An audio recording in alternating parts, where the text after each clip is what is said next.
The hour of 6:30 having arrived, we'll call to order the Common Council meeting of Tuesday, September 20th, 2022, and ask the clerk to please call the roll. Alder Figueroa Cole. Here. Alder Figueroa Cole is present. Alder Foster. Here.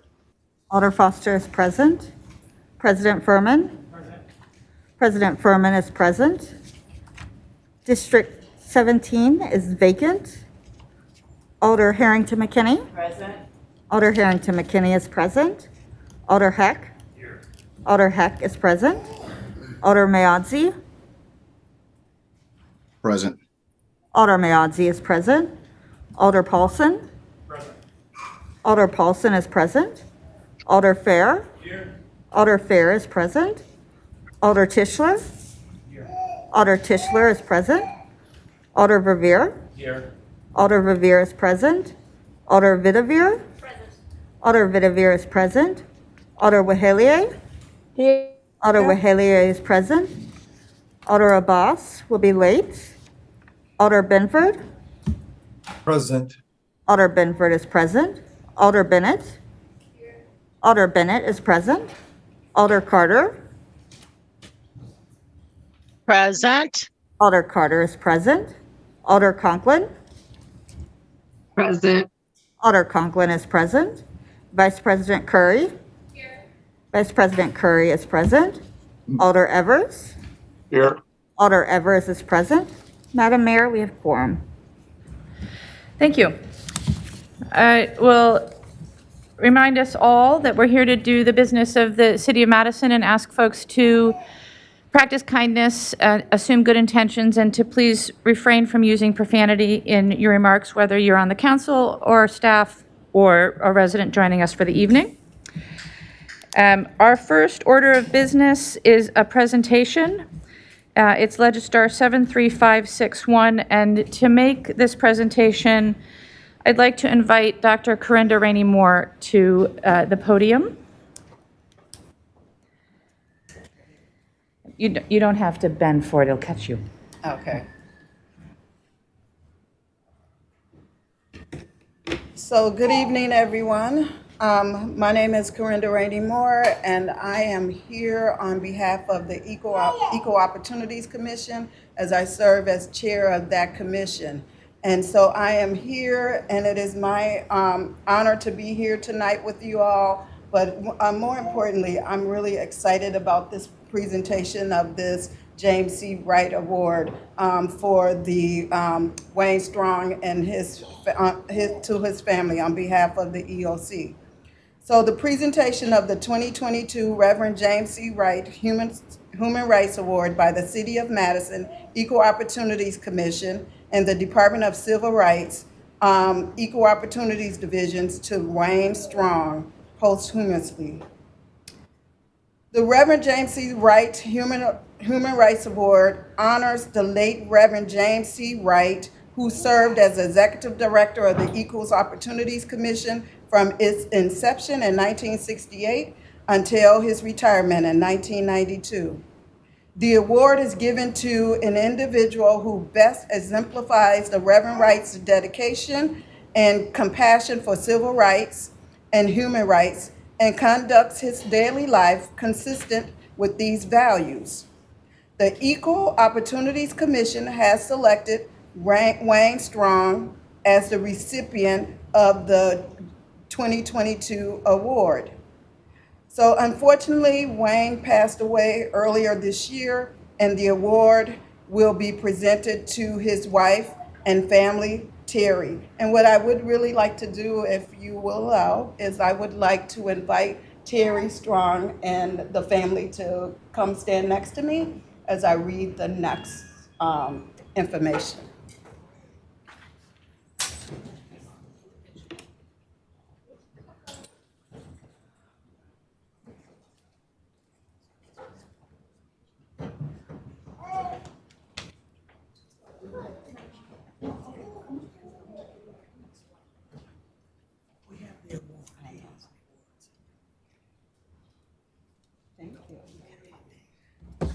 Terry was sent this award because I wasn't sure I could be here today, so that's why they are bringing the award. But I really would like to present this award. No, I'm having problems getting it on, Miss Terry. It's me. Put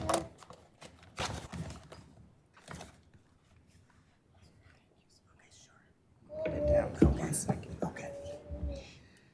So, Wayne was passionate about all forms of justice.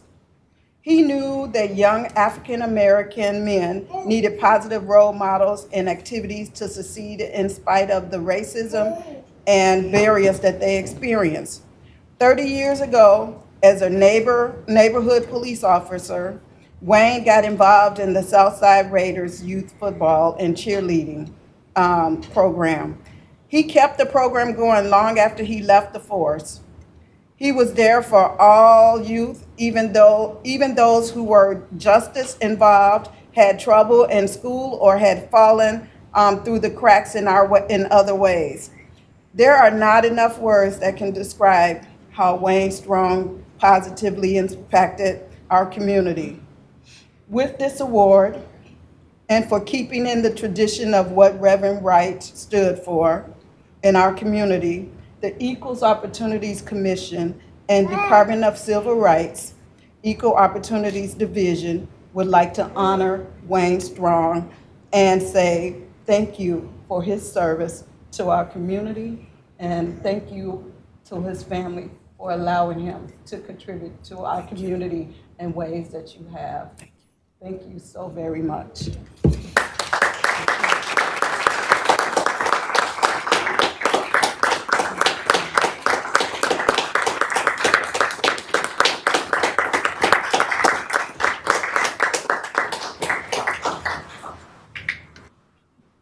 I do have a couple of things to say, is that okay? Yes.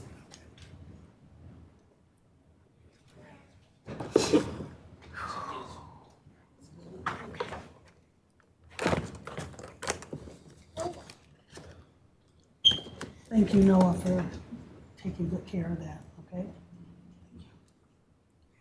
So, good evening, everyone. This is going to be hard. I'm going to try to get through it.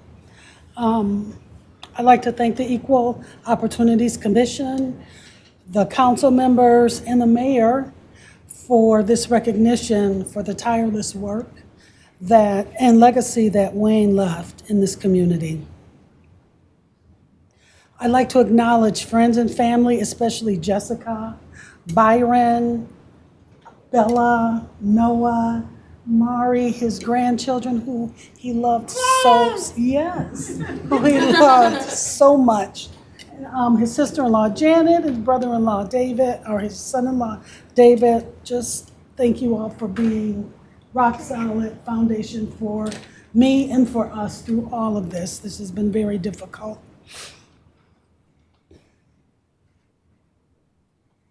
I'd like to acknowledge friends and family who are here.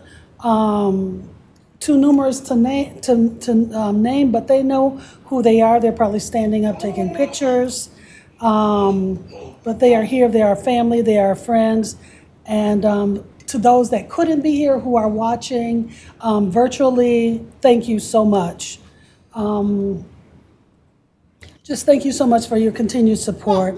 I would be remiss if I didn't thank my SS Morris Church family, the Southside Raiders family, the 100 Black Men of Madison, the Madison Police Department, and of course my sorority, Delta Sigma Theta sorority incorporated the Madison Alumni Chapter. Everybody has been wonderful in supporting us, reaching out, just asking, what can I do? How can I help you? I have been so just flooded and overwhelmed with love and support. I see you over there, Sister Barbara. Wayne was a steward of civic engagement. He devoted his life to giving back and paying it forward, often motivated by grassroots efforts. He was thoughtful and intentional about his decisions and choices that he made to participate in anything that he undertook. He often reflected upon his upbringing, Being one of 5 brothers raised in a single-family, female-headed household in Racine, Wisconsin, his mother did the very best that she could do to make sure that her sons would be successful in life. And that's what Wayne used as his motivation to give voice to the voiceless and to help others find their voice. Wayne was compelled to fight for justice and equality and equity. Wayne was invited to tables, but there were times that Wayne had to bring his own table and chair.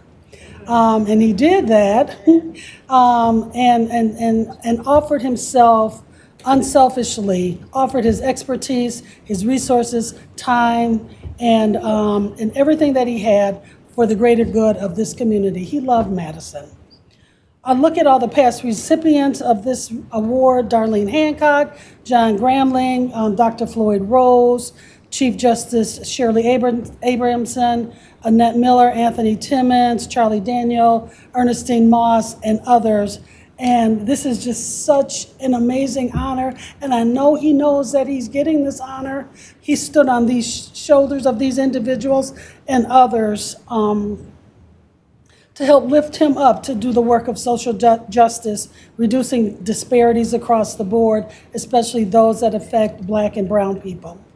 Wayne definitely, without a doubt, shared Reverend Wright's dedication and compassion for civil rights and human rights.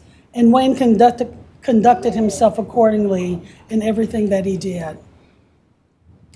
Wayne leaves huge footprints, and it's going to take all of us to honor that and more to move Wayne's legacy forward.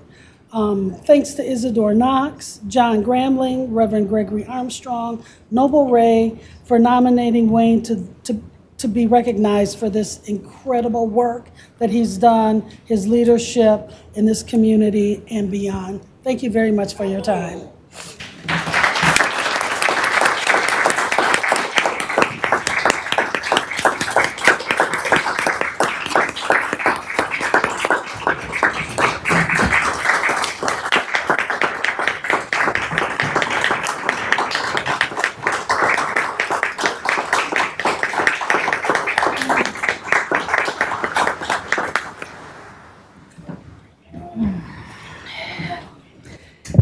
Thank you, Dr. Rainey Moore, and thank you, Terry, and to the Strong family.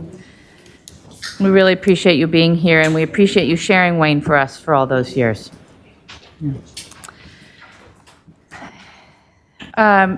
President Furman, a motion on item 1? Second.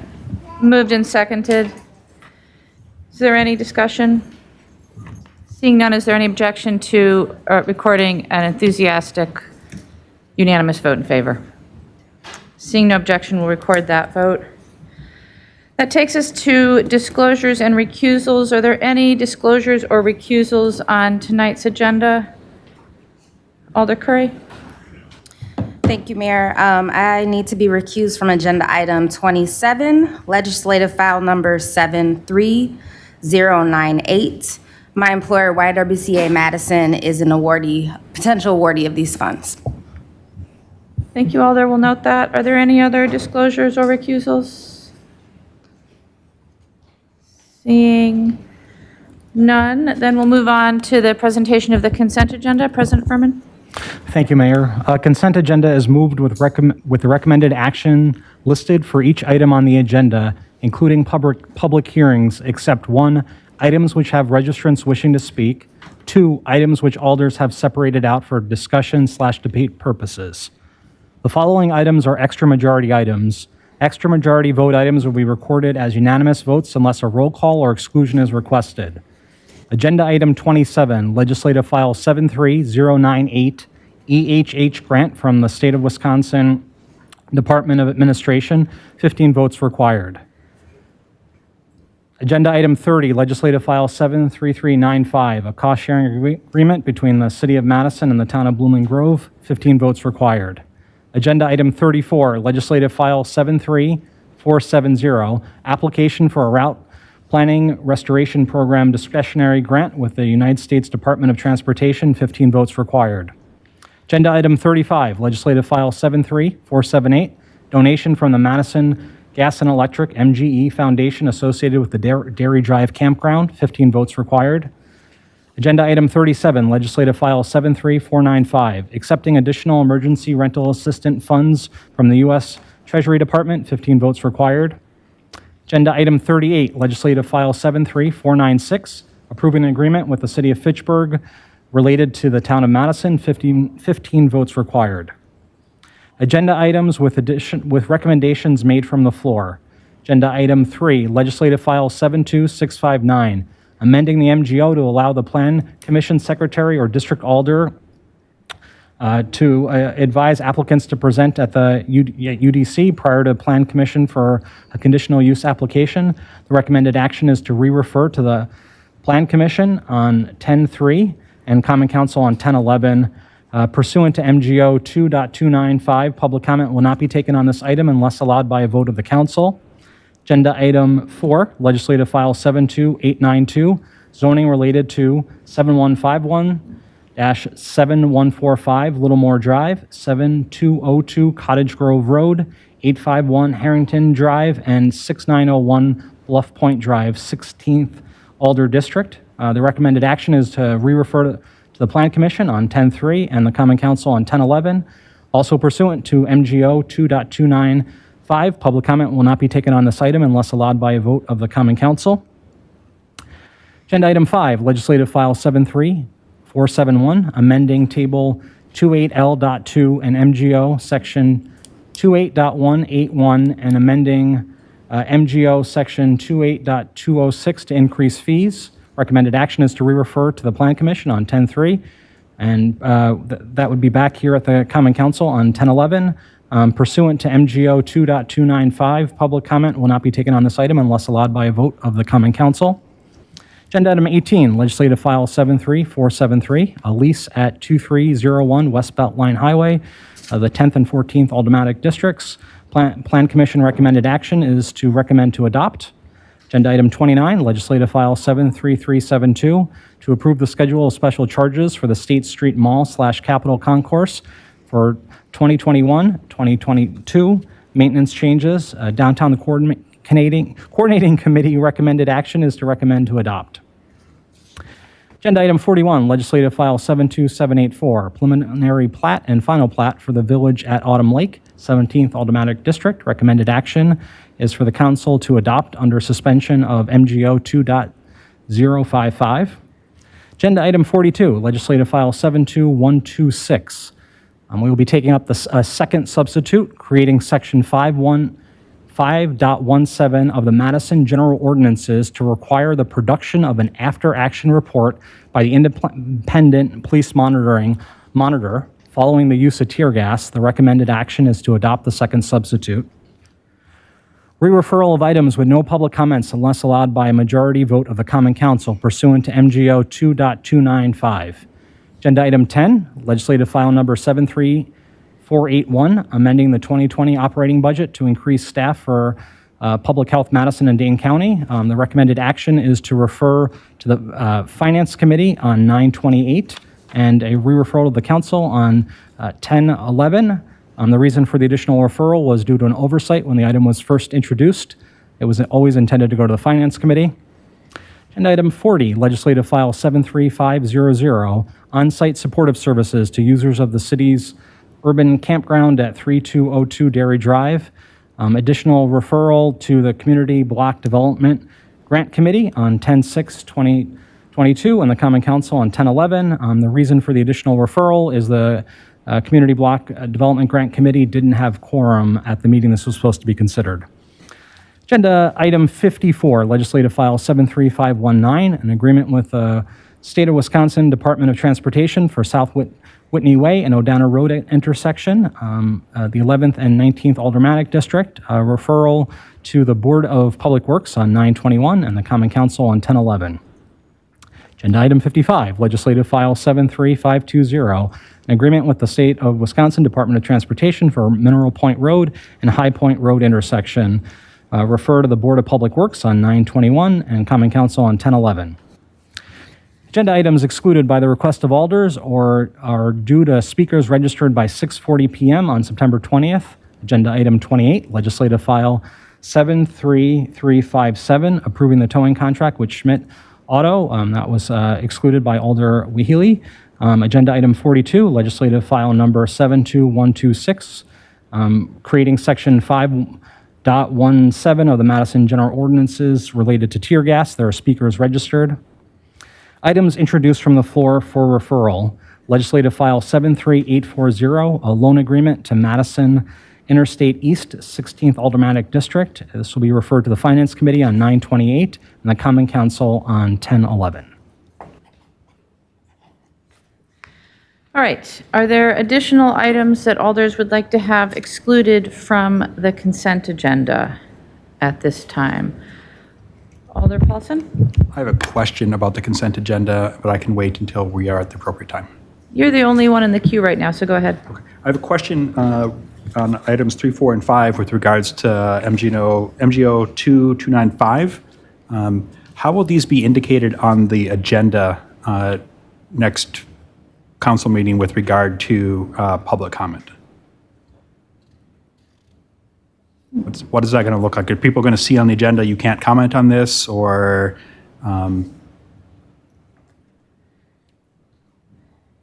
does it just look like a regular one? How does this show up? I would assume that they will come back and have the opportunity for comments since they're on as referrals, but President Furman? Yeah, so so there's some confusing things going on, but essentially there's no comment tonight. There will be comment at our next meeting. So the idea is to exclude comment tonight because it's being re-referred. Oh, I'm sorry, I misunderstood how that. No, how that read. we I are read it trying to as, like, figure out. Next time there won't be public comment. Correct. We're trying to figure out how to better phrase that in the future. Thank you. Yeah. Are there any other questions or items for exclusion from the consent agenda tonight? Alder Harrington McKinney? Madam Mayor, I'm just waiting till the opportunity to be added as a sponsor. Go ahead. Please recognize me then. Go ahead, Alder. Thank you. Item number 5.2, number 73497. 5.3, 73498.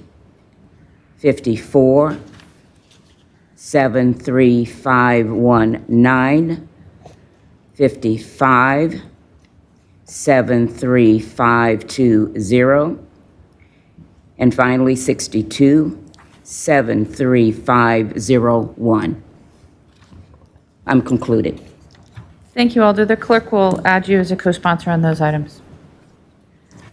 Are there any other additions, consent agenda items? Seeing none, I'll just run through that one more time quickly. We have extra majority votes required on 27, 30, 34, 35, 37, and 38. We have re-referrals on items 3, 4, and 5 back to the Plan Commission. The recommendation on 18, 29, and 41 is to adopt.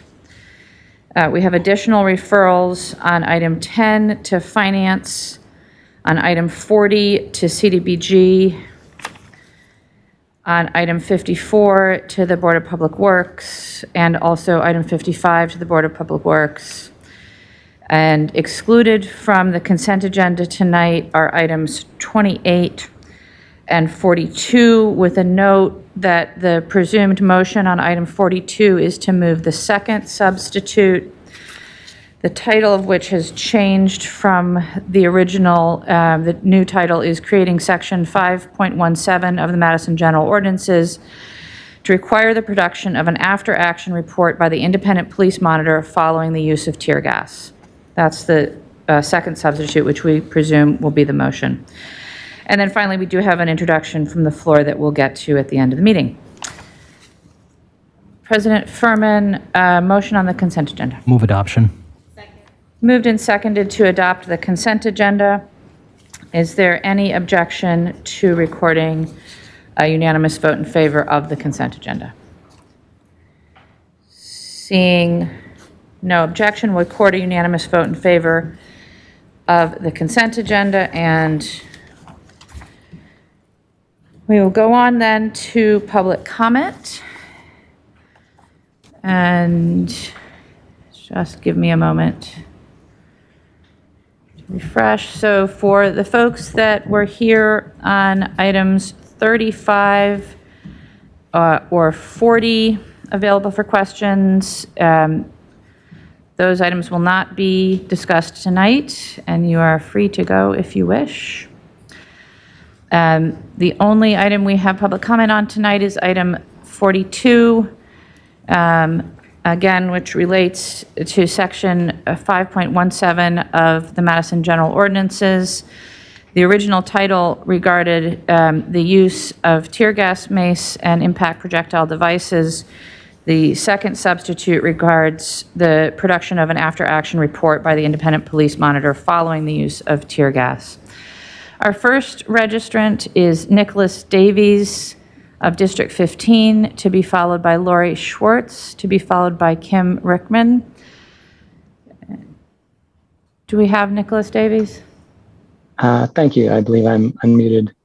Go ahead.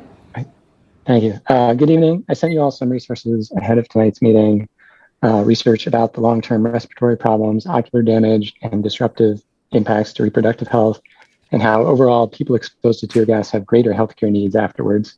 I sent you some info about many places in the US and beyond that have already put similar bans in place, and many cities across the country facing lawsuits over their use of tear gas, including one in Rochester, New York, filed just this month over a tear gas-induced miscarriage. Lastly, I gave you an account of my still fruitless quest for evidence of the tactical effectiveness of tear gas for crowd control, and I'd be glad to answer questions on any of those topics. But for me, the core ethical problem is that tear gas doesn't just impact the person it's aimed at, although it can certainly cause blunt force trauma as well. It affects peaceful protesters, journalists, bystanders, and those who live or work downtown, both the housed and unhoused. The victims are many, and they include my friends, reporters that I trust, and community leaders that I look up to. And we're supposed to overlook this on the premise that tear gas is somehow a pragmatic necessity. Then where is the proof that it's even effective? Any way you search for it, all you get is the growing body of real scientific evidence of its health impacts. You can ask MPD for this proof. You can ask Chief Barnes himself, and I have. And though they're gracious enough to respond, they have nothing to give you. How then are we supposed to weigh the so-called benefits of tear gas against the growing evidence of its health impacts when we don't know whether it works 20% of the time or 70% of the time? The Quattrone report describes how tear gas often failed to move or disperse a crowd, but also how it consistently escalated the level of violence. When you try to control a crowd using tear gas, you're trying to put out a fire with gasoline. So what do you do without it? For one thing, we've spent a century mistaking a problem for a solution. For another, there are many places across the country and beyond that are already living in the post-tear gas world and have been for years. Cities like ours that have already plugged this gap in the Geneva Conventions. So there's no need to speculate or fearmonger about that future because it's a mere phone call away. Tonight, I'm asking you, alders, to help make protests safer for our police and for any other first responders on the scene. I'm asking you to help make protests safer for everyone to participate in, including pregnant people, people with asthma, people who can't flee a gas canister, people who can't risk a fall. I'm asking you to ban tear gas willingly before a lawsuit, before a gigantic settlement or a court order, and before any more needless harm. Thank you. Thank you. Our next registrant is Lori Schwartz of District 11, to be followed by Kim Richmond, to be followed by Allie Bates.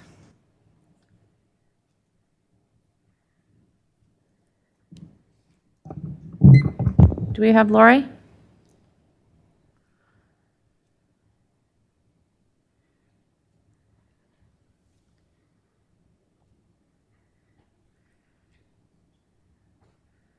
I don't see a Lori Schwartz in the room or on the Zoom. So we'll go then to Kim Richmond of District 16, to be followed by Allie Bates, to be followed by Alexander Wilburn. I am here. Do I walk Yep, come up here.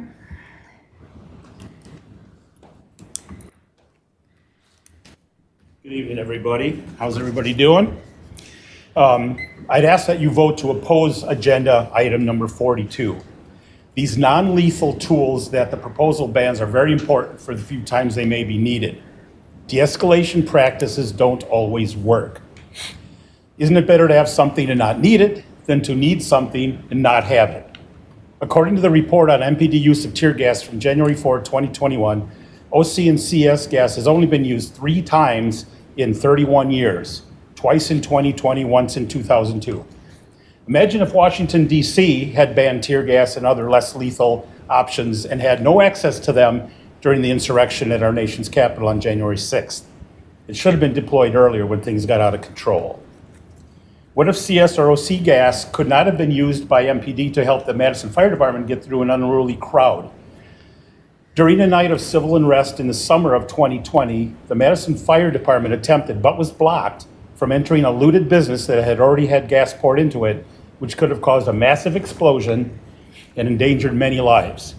On August 25th, 2020, then Chief Davis stated in a press conference that this equipment is needed at times to protect life and property. There are moments like we saw on Monday where MPD needed that tool. We had a pretty angry crowd and we had a volatile situation, unquote. He also added that he had not seen cases of arson like that in over 31 years at Madison Fire Department. So there's no mention for what alternatives. Well, here are the alternatives. Fists, batons, tasers, which are worthless in a crowd, and firearms. This proposed ban is incredibly regressive, not progressive. Reducing non-lethal force makes lethal force more likely. Modern police reforms are for adding non-lethal actions, not taking them away. If you all read the Quattrone Center Sentinel report on MPD's response to the 2020 civil unrest, you would have noticed that this independent report does not suggest banning OC or CS gas. Quite the contrary. Recommendation number 65 on page 109 states, the stakeholders recommended that MPD should use CS gas as a crowd dispersal tactic cautiously, using it only when people are at risk of imminent physical harm or to prevent substantial property damage. Hopefully you read the report, so this isn't news to you. There are also some unintended consequences. Here in Dane County, there's a program called CAPMAR, Capital Area Police Mutual Aid Response. It consists of 23 law enforcement agencies. Those agencies will not respond to requests from Madison for mutual aid if this ban's into effect. You should have received letters in early June from the various agencies and departments stating that.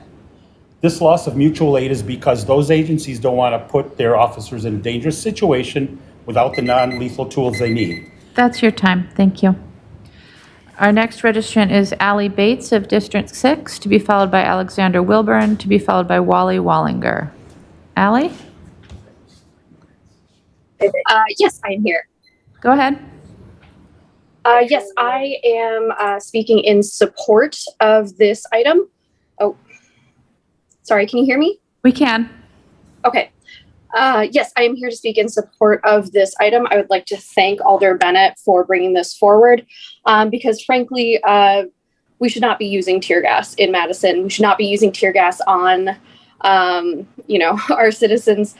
Tear gas is such an imprecise and terrible chemical weapon. It is oftentimes resulting in a lot of bystanders also being impacted. There's a lot of evidence that the use of it, particularly by police forces, is very arbitrary and poorly executed. Even the correct use of tear gas is very harmful and should not happen. According to Amnesty International, most law enforcement agencies are not trained well enough to use it and should not be using it. And ultimately, it is a truly vile weapon that we should not be using in our community. There is some talk of what should the police department use in its stead. But also by the police department's own admission, they very rarely use it. So taking away the use of chemical weapons shouldn't really impact much. Well, I will keep it brief. And to that point, once again, I am in support of this proposal. Thank you for your time. Thank you. Our next registrant is Alexander Wilburn of District 2, to be followed by Wally Wallinger, to be followed by Steve Verberg. Alexandra? Hi, can you hear me? We can. Thank you very much. One, I would like to reiterate that I don't know if you said I was in support, but I am in support of banning the tear gas, pepper spray. I'm in support of it, how it was written by Honorable Alder Bennett. One, I would like to address, because 2 speakers back, there was a mention of the study that was contracted. It actually did mention that using the I believe it's the OC spray, aka tear gas. I found it interesting that in part of it, it mentions that using tear gas escalated things. It did the exact opposite that the policing institution says that it does. It says, oh, it will help prevent more chaos. It very much, from the study that they contracted out, they, interestingly enough, did not add that as one of the things that should be added, one of the recommendations. I found that interesting, that while in, I believe it was the summary of it, it included that they found that it did escalate things as opposed to de-escalate things.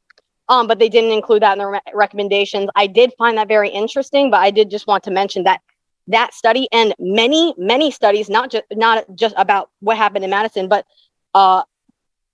studies that have been done on what happens when tear gas is deployed, is that it escalates things. Number 2, so I think that before any single alder, even like if you have not gone back and listened to the testimony of when I believe it was like Alder Max, I can't remember his last name, wrote a different but similar resolution. Go back and listen to what people's experiences were.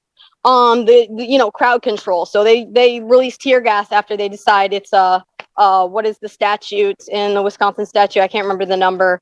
But it is, illegal gathering. I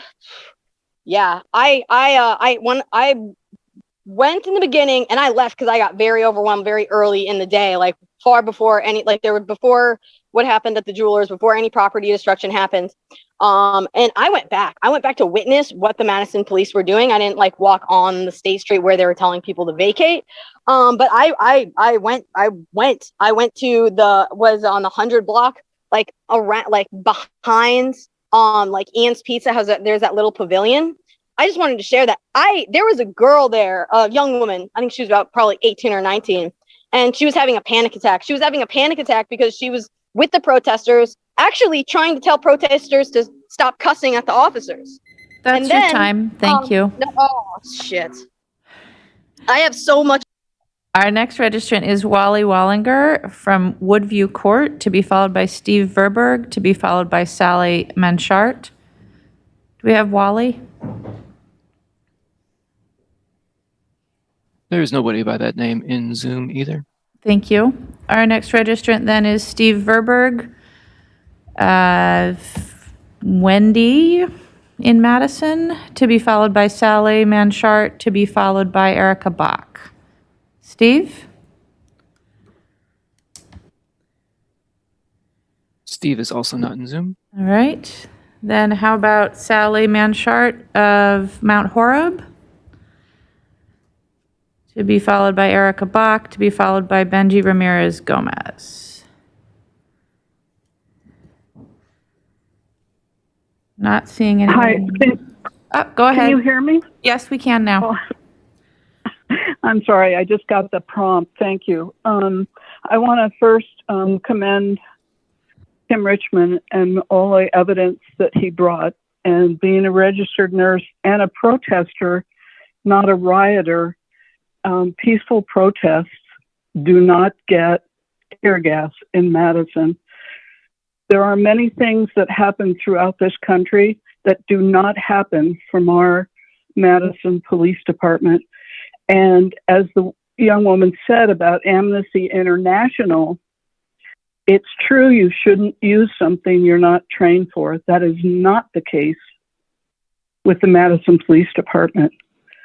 I would encourage anyone who has questions about the way the Madison Police Department works to go on a ride along with that police department to see how it works. And as Kim stated, it's been used 3 times in the last 30 years.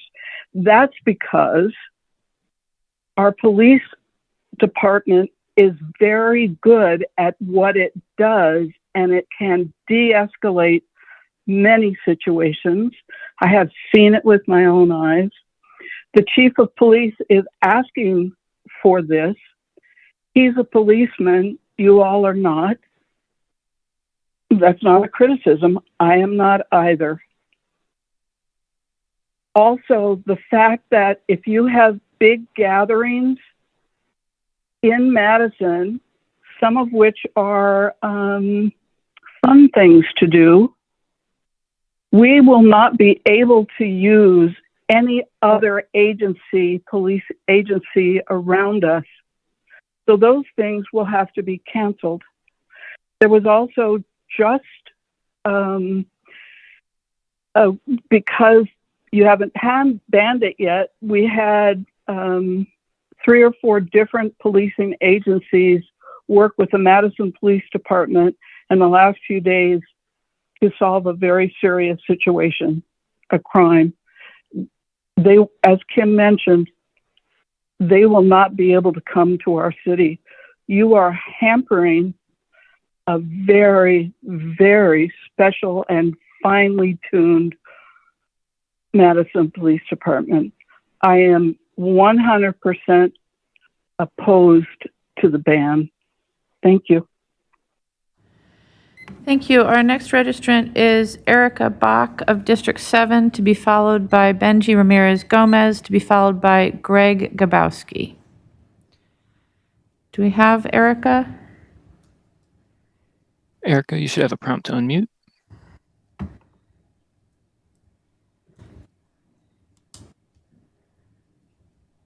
Erica, we need you to unmute yourself via the prompt.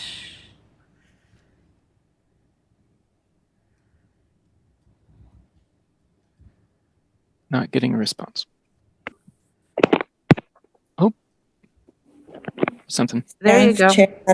Okay, thank you. Thank you, Madam Mayor and staff, and for all members of the body.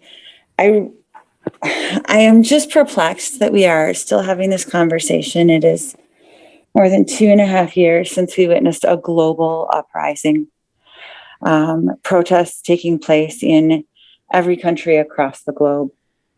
And that Alder Bennett would have to convince you all, and co-sponsors, excuse me, would have to convince you all that we should not be part of an effort to commit crimes against humanity.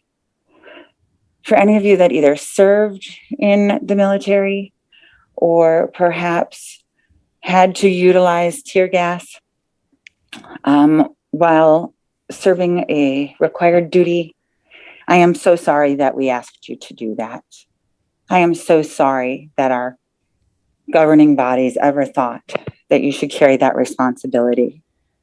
Now, I don't know if you can hear this. I'm going to walk over to my refrigerator. And the reason this is relevant is because in my crisper door, I have baking soda. And this baking soda resembles exactly what I carted around in my car the summer of 2020, when Madison Police Department decided to utilize 62 cans of tear gas. That's more than 16 years of tear gas that had to be deployed because people were fighting for their rights and Black people were saying, stop killing us. And for once we listened and agreed, and for a moment thought that we would be allied. And again, if you fought in a war, then that word should have meaning to you. If you've been in a conflict where tear gas was required, you know the long-term effects. And for any of you on the council that have not had to experience that, there is no way that you couldn't vote to support what Alder Bennett is recommending. I highly disagree with the sub. And I think that if you were to Google this right now, as I did before the meeting, the headlines speak about how the sheriffs and police departments all across the state are rallying to block what has been proposed. What was proposed is that we wait for the results of the study to talk about the effects of tear gas.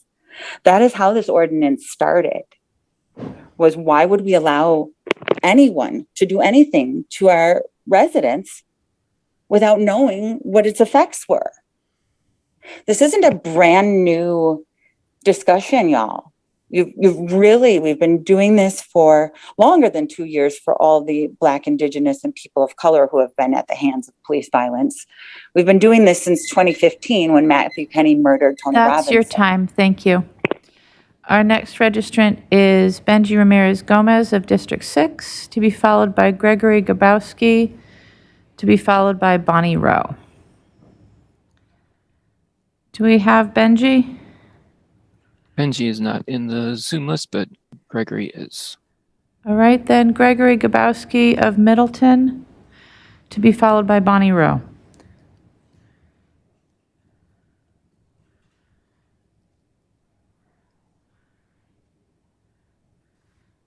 Greg, Can you hear me? Yeah, there you go. Go ahead. All right. I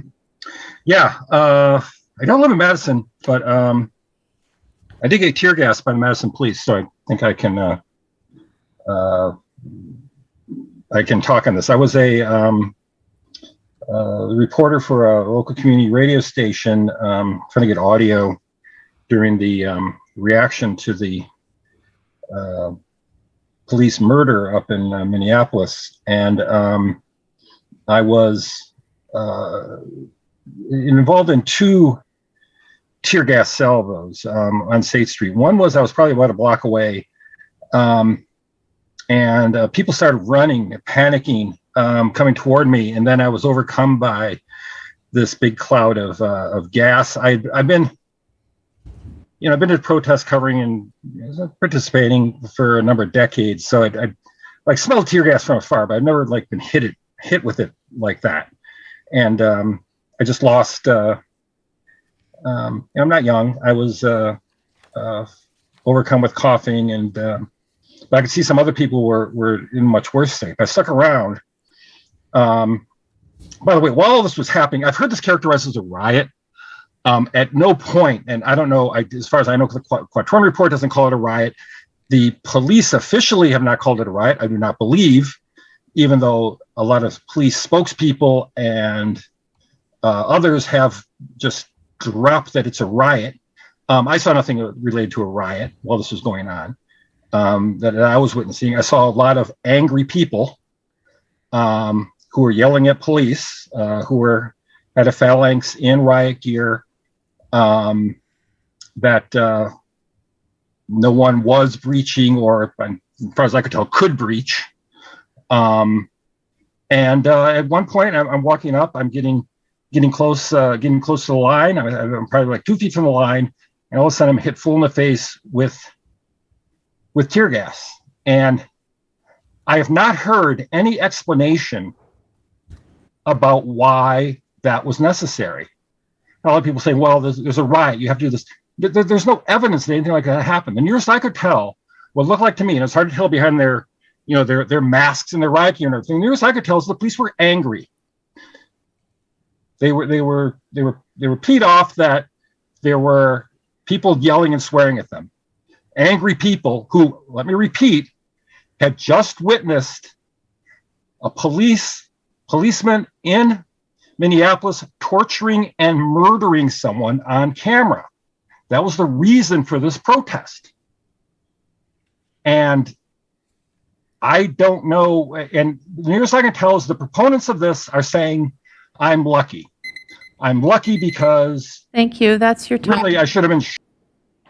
Our next registrant is Bonnie Rowe of District 11, and then we'll circle back and see if we have any of the people that we missed.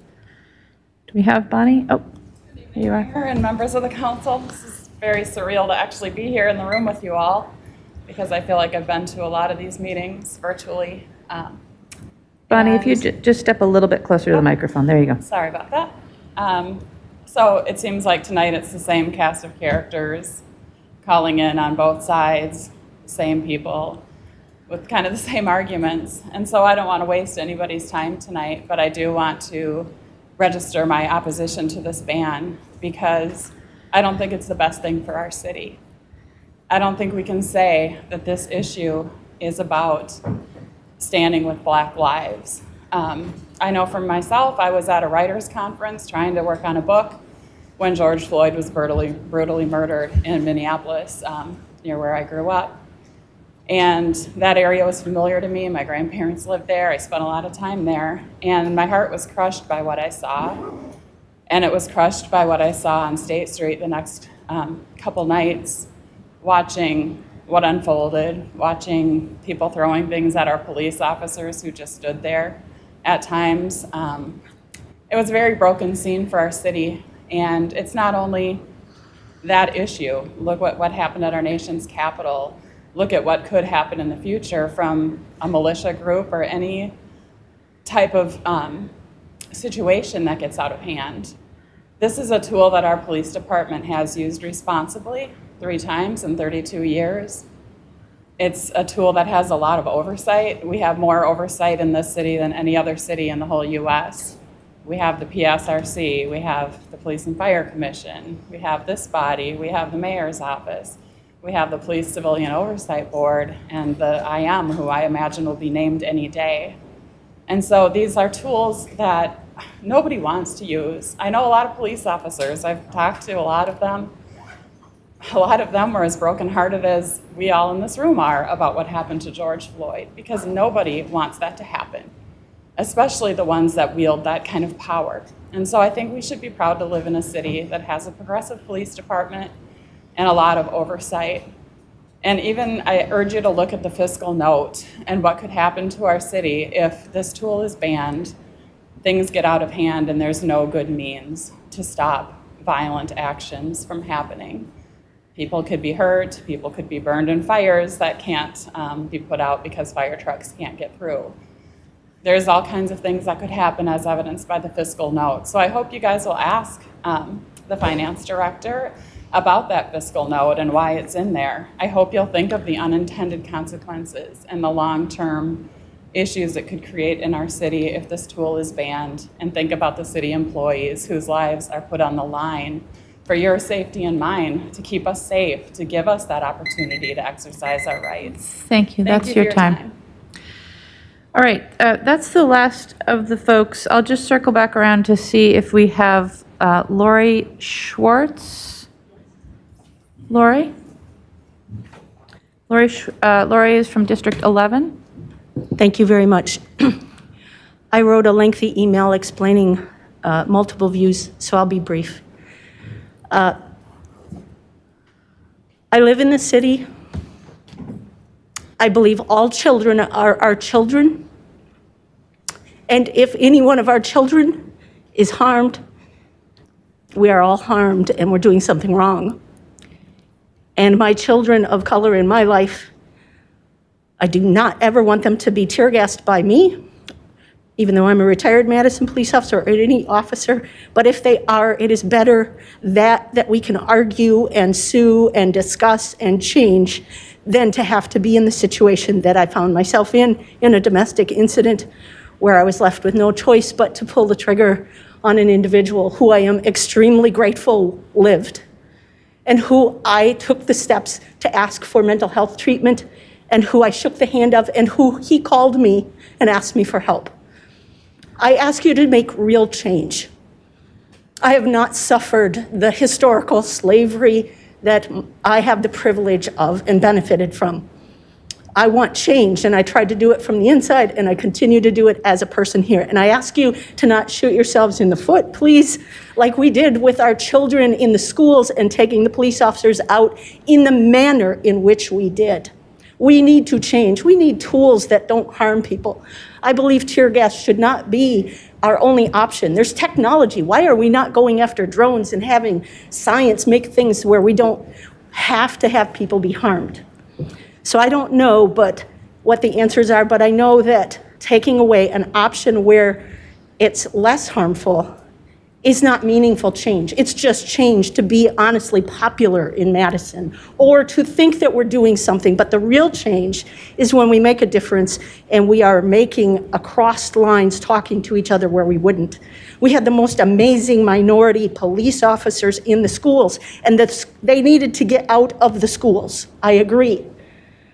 But we vacated without a plan to support the children, and children were looking around their shoulders. They were hyper-vigilant, and they still are. And I heard that from my brothers of color, worrying about their children. I worried too. So I ask you to please make meaningful change. I live here, I'm committed, and I welcome tasking me with anything that I can do as a citizen to help. Thank you very much for your service, because it is not easy. Thank you. Thank you. Our next registrant to check on is Wally Wallinger or Steve Verberg. Hello, can people hear me? Yes, go ahead. Hi, good evening to everybody supporting item 42, and a simple hello to everybody else. I'm a family therapist here in Madison, Wisconsin. I work at a nonprofit mental health organization. You'll have to excuse me, I just rode my bike home. I thought this would be happening a lot later. I was downtown on May 30th, 2020. I saw my neighbors, my family, my people tear gassed. I saw local street artist, Art Paul Schlosser, tear gassed. And anybody who knows Art knows that he did nothing to deserve this. They are chemical weapons are banned for a reason. They've been banned internationally almost a century. The Geneva Convention outlaws their use. It's legal in Madison. It's legal for law enforcement to use.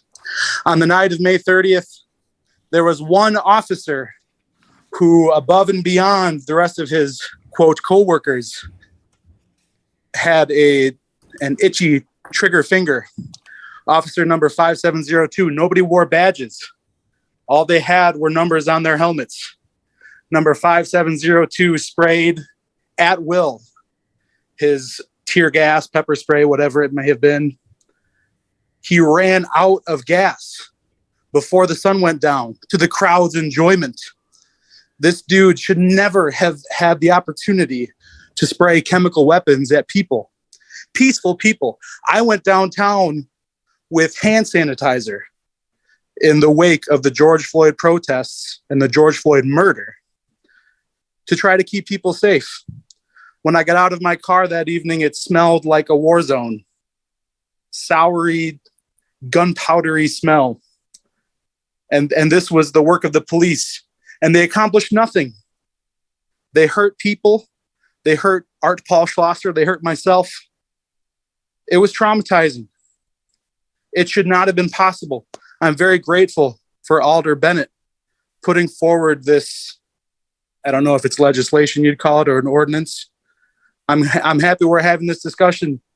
And I hope that people choose to do the right thing and vote in support of banning tear gas in the city of Madison.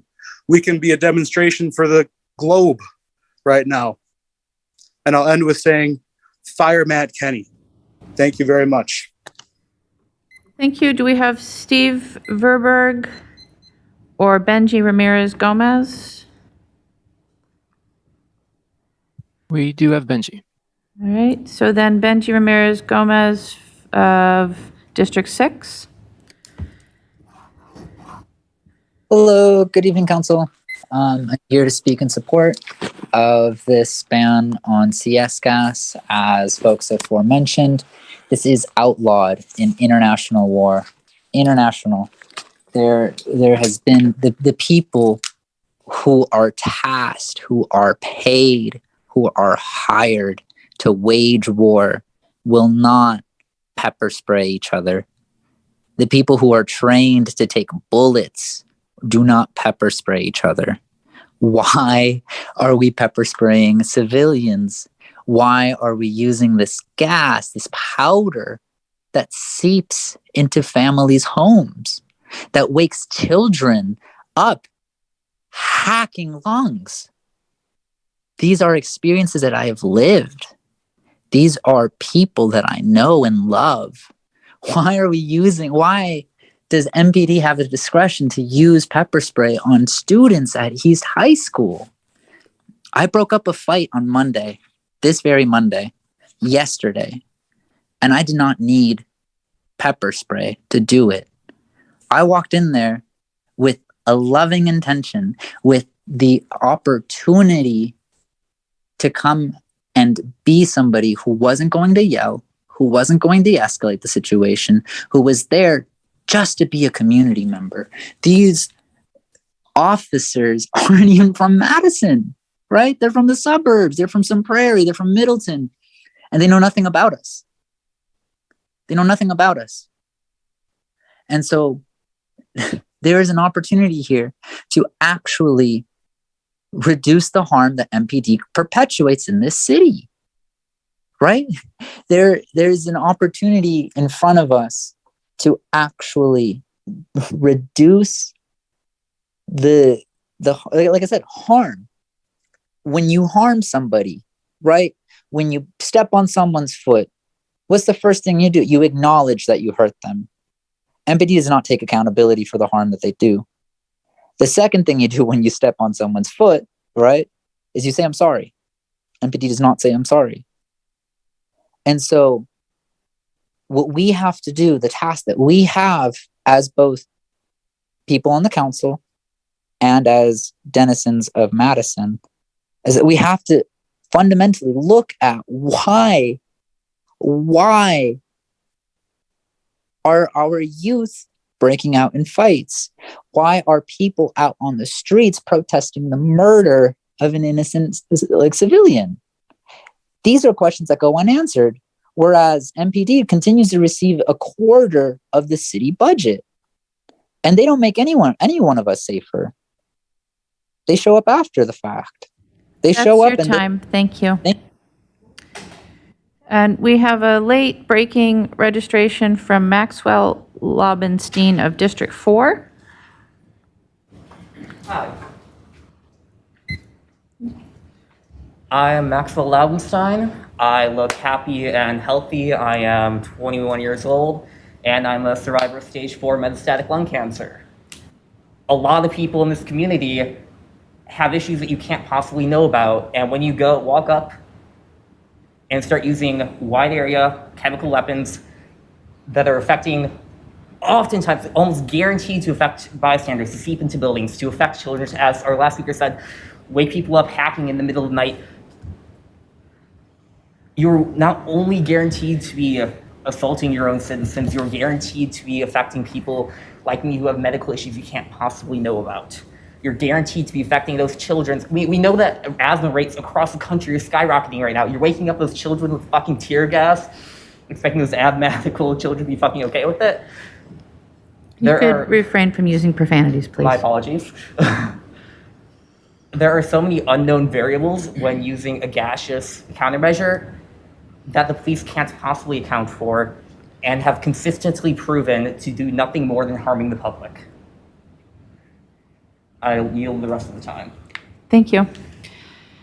That is all of our registrants who are wishing to speak on this item. Are there questions for any of our registrants? Alder Bennett. Yes, can we ask Alex Wilburn? Can we, could you finish what you were going to say?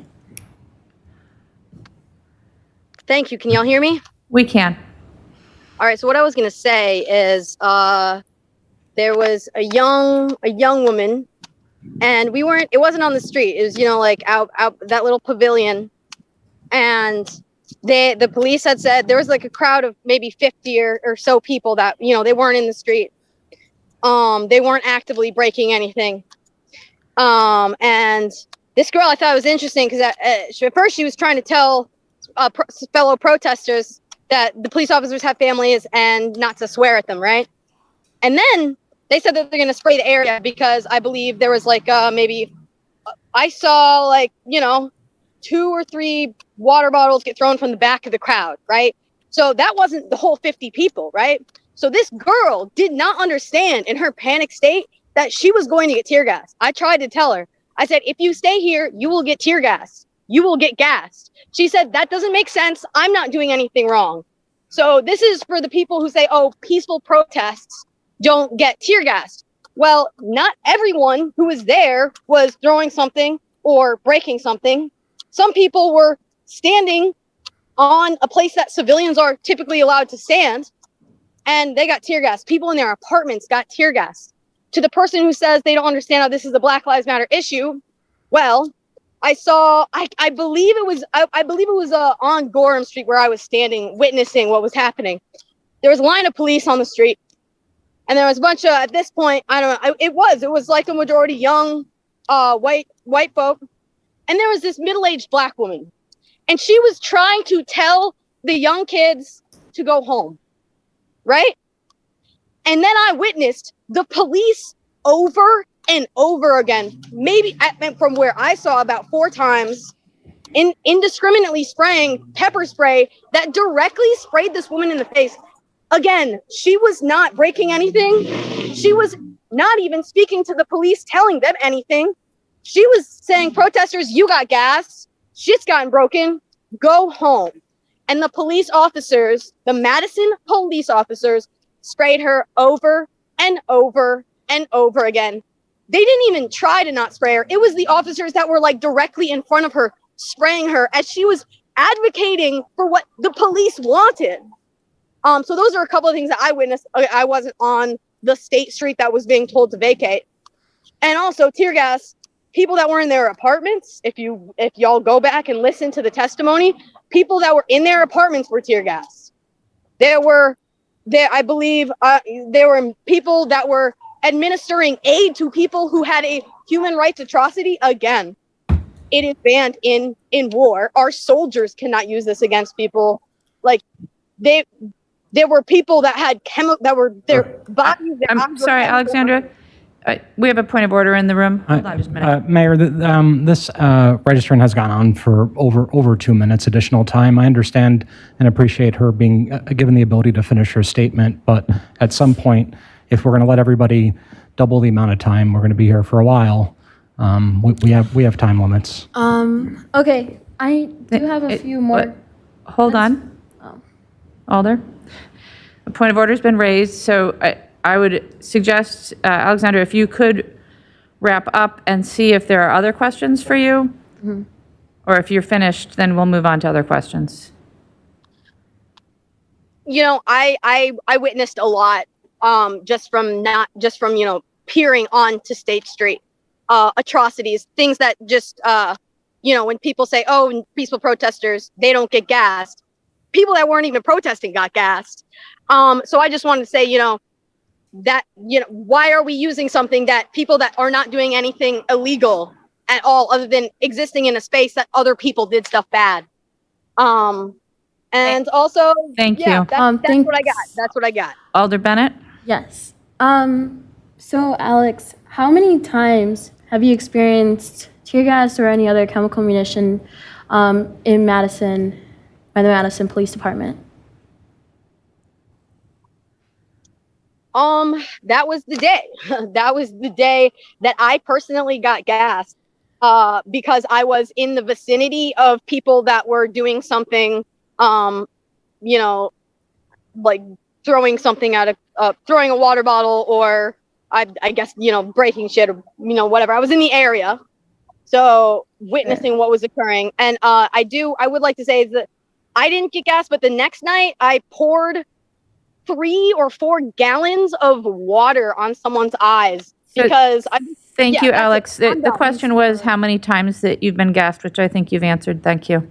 And On that note that you were kind of just getting to, the Madison Police Department's standard operating procedures calls for if anyone that experiences physical harm because of the Madison Police Department's use of tear gas, i.e. They have a physical reaction or emergency with their eyes, inability to breathe, etc., that they will provide medic services to them. In your experience, have you ever seen the Madison Police Department or fire department medics provide those services? I did not. I don't know if it was, what was it, the 30th and the 31st, so the 30th was the day where I like personally was in like that vicinity of getting gassed. No, there was absolutely no one called for help for people that people, and I say people, like a lot of them were like 18, 19, some were probably even younger. No calls for help, no calls for these people. It was members of the community that then were getting tear gas, like myself, rendering aid to these people, to these young folks. And then that next night, I was essentially flanking the protest from the outside with gallons of water because I knew that the police were not going to call for EMTs. And it was a young Black woman who it took 3 or 4 gallons of water poured over her eyes in an area where there was no one around. No one had called for help for any of these people that were experiencing the chemical burns. So they definitely, I didn't realize that was a protocol, and they definitely violated that. So with that, I will say arrest Matt Kenny, and I am done. I don't need any more questions. Thank you very much. Thank you, Alder. Anything further? Yep. Thank you. Alder Harrington McKinney, questions for registrants? Yes, Bonnie Rowe, is she still in the? She is, Alder. Okay. Give her a sec.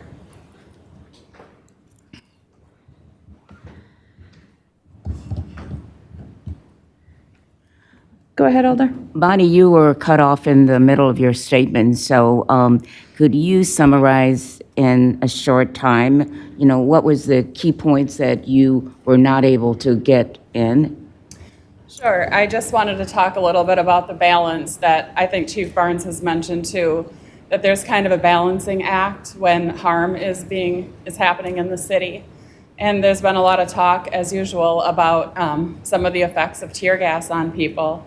And I want to say that they're not banned by the Geneva Convention for use in the United States. They are a tool for riot control. They have short-term effects because of the way that they work, and I'm happy to send anything. I've done like a ton of research on this. As soon as you get to fresh air, these effects wear off because enzymes begin to reactivate. It's not pleasant, but it's definitely better than a taser, a firearm, or being hit with a wooden baton. So yeah, I just wanted to say it is a pretty safe tool for its use. I don't think there's a safer one, and I hope you'll take that into account. It could be much more lethal if lethal tools would have to be used to stop violence. So I do have a follow-up question. That you said that you are from Minneapolis, is that correct? Right, my grandparents grew up just several blocks from where George Floyd was murdered, and my parents lived in a suburb of Minneapolis. Could you summarize, was there use of these agents there for crowd control? What did you witness? Were you there during the time that all of this was going on? No, I was not there. And since Minneapolis did attempt to ban tear gas and has reinstated that, along with Milwaukee, Brooklyn Center, Austin, of course, Seattle and Portland, many of those cities that have had a lot of protests banned it and had to go back to using it under the strict restrictions that we already have in place. My final question is that hearing the negative calls health-wise, and you are still supporting this as a tool for police, could you just summarize that, please? Yes, I still do support it because I think that the effects are much less severe than lethal force. Because to have burning eyes, mucous membranes, even some respiratory damage that's short term is much better than lethal force used against anyone. There are many studies on tear gas all across the world. Most of them are done in a military setting where they're used inside, just pumping tear gas in, repeat exposures, no fresh air. That is absolutely not the way that the Madison Police Department uses tear gas for a riot control situation. It's out in fresh air with opportunity to egress and a declaration of unlawful assembly before it's used. Thank you. Are there any other questions for any of our registrants? Seeing none, that's the end of our public comment. So we'll go on to the exclusions from the consent agenda. And our first item is item 28, which is Legistar 73357, approving a towing contract with Schmidt Auto Incorporated. President Furman, a motion? Move adoption. We have a motion and a second to adopt. Alder Wahilahi, you requested separation on this. Do you have questions for staff? Yes, Madam Mayor, thank you. I was wondering if I can get more information about the process for selecting Smith Auto Inc. and wondering if there was any RFP process through the DCR vendor list. Alder, we have David Wills here. David, do you want to give an overview of the process that got us to this point? Sure, I would be happy to. Thank you, Mayor. Yes, Alder, this was put out through the RFP process for competitive bids. Unfortunately, there were only 2 contractors that bid on it. Schmidt's was one, Bill's Towing was the second, and excuse me, a 3-panel member, including myself, Stephanie Neeson from Parking Enforcement, and you're going to have to forgive me, I don't remember her name at this point, but representative from Court Services evaluated the submittals. And it was determined that Schmidt's was best suited, despite the fact that their prices were higher, to take on the contract. And I would be happy to provide you any information that you want, Alder.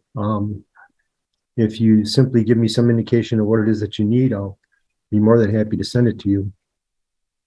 No, I just, I think you answered some of it, but, what I was alluding to more is, if it was RFP and if there was a process through the Department of Civil Rights vendor list, since we contract, Madison is really trying to have diversity, equity, inclusion in terms of the vendors. So I'm just wondering, the diversity supply within the city of Madison, if that has been taken into measures. Absolutely. That is always taken into consideration. In the grand scheme of things, I have relatively little experience with RFPs, but the experience I do, that is always given consideration, and we try to encourage vendors to submit proposals, but unfortunately, there weren't any at this point. Thank you. Thank you, Alder. Thank you, David. Are there any other questions for staff on item 28? Seeing none, it's been moved and seconded. Is there any discussion? Seeing no discussion, is there any objection to recording a unanimous vote in favor? Seeing no objection, we'll record a unanimous vote in favor of item 28. Thank you, everyone. Thank you, Mayor. Thank you. And we'll go on to item 42, which is Legistar 72126. President Furman, a motion, please. Move adoption of the second substitute. Moved and seconded to adopt the second substitute, the title of which is Creating Section 5.17 of the Madison General Ordinances to require the production of an after-action report by the independent police monitor following the use of tear gas. It's been moved and seconded. Are there questions for staff on item 42? Alder Bennett, questions for staff? Yes, this is for Chief Barnes. All right. Chief Barnes is here. Go ahead. Hi, Chief Barnes. So I just wanted to be transparent. Could you, how do I want to phrase this? Would you mind informing everyone here about a little bit about the conversation that we had this morning about changing this ordinance and coming to a consensus? Sure. First of all, good afternoon and good evening, everyone. We had a conversation regarding the tear gas ban, and it was my understanding that the ban had been taken out of the ordinance and that what was left was a requirement of transparency that we would certainly notify council, notify the independent monitor if we did have to use the use of tear gas. Additionally, that would be subject to review by an independent monitor. I expressed concerns that I'm not certain that the independent monitor is ready for that task, and that council should direct him to contract with a company agency similar to Catron or another agency of the council's choosing that would certainly ensure that any review of the use of tear gas is an appropriate one. Okay. And you expressed this morning that you are in favor of having a review of Madison Police Department's use of tear gas. Am I right? Yes, we're also always in favor of transparency. However, with something as sensitive as this, from the comments that we've just heard, we want to make sure that, number one, it is an appropriate review. Okay. And what's the difference between using an independent monitor and a contracted service that we would have to pay for? Well, the difference would be trust. The difference would be expertise. The difference would be thoroughness of the investigation and the expediency for which they could prepare the report for council. Thank you. Thank you. Thank you, Alder Abbas. Questions? Thank you very much. A question for Attorney Hess. Attorney Hess, I noticed this is MGO as an ordinance. I was just curious if we are giving a direction to independent monitor to do investigation if incident happen. Why we need ordinance? Why not resolution? Thank you, Alder. It could be a resolution or an ordinance. As you know, when the independent monitor ordinance was passed, that does have some directions to the monitor about what the monitor's duties and responsibilities are. So I think in a way, this ordinance simply adds another duty to that monitor's list of responsibilities. It could be done in either a resolution or an ordinance. I was also remembering that there was direction, I think, in the resolution about the monitor or maybe the Civilian Oversight Board, focusing on the OIM report and the 177 recommendations. So this is not, too different from that kind of directive to the independent monitor. Okay, thanks. Thank you, Alder Carter. Questions? Thank you, Mayor. This is back to Attorney Haas. And I have two questions. And Mayor, you might need to clarify my second question. But Attorney Haas, I know the monitor has subpoena rights. Wouldn't the monitor, if an incident happened as described by several folks, wouldn't the monitor investigate this under the purview of their role? Thank you, Alder. I was looking at Ordinance 5.19, which is ordinance related to the independent monitor. It does give the monitor the authority to monitor police practices and use of force incidents.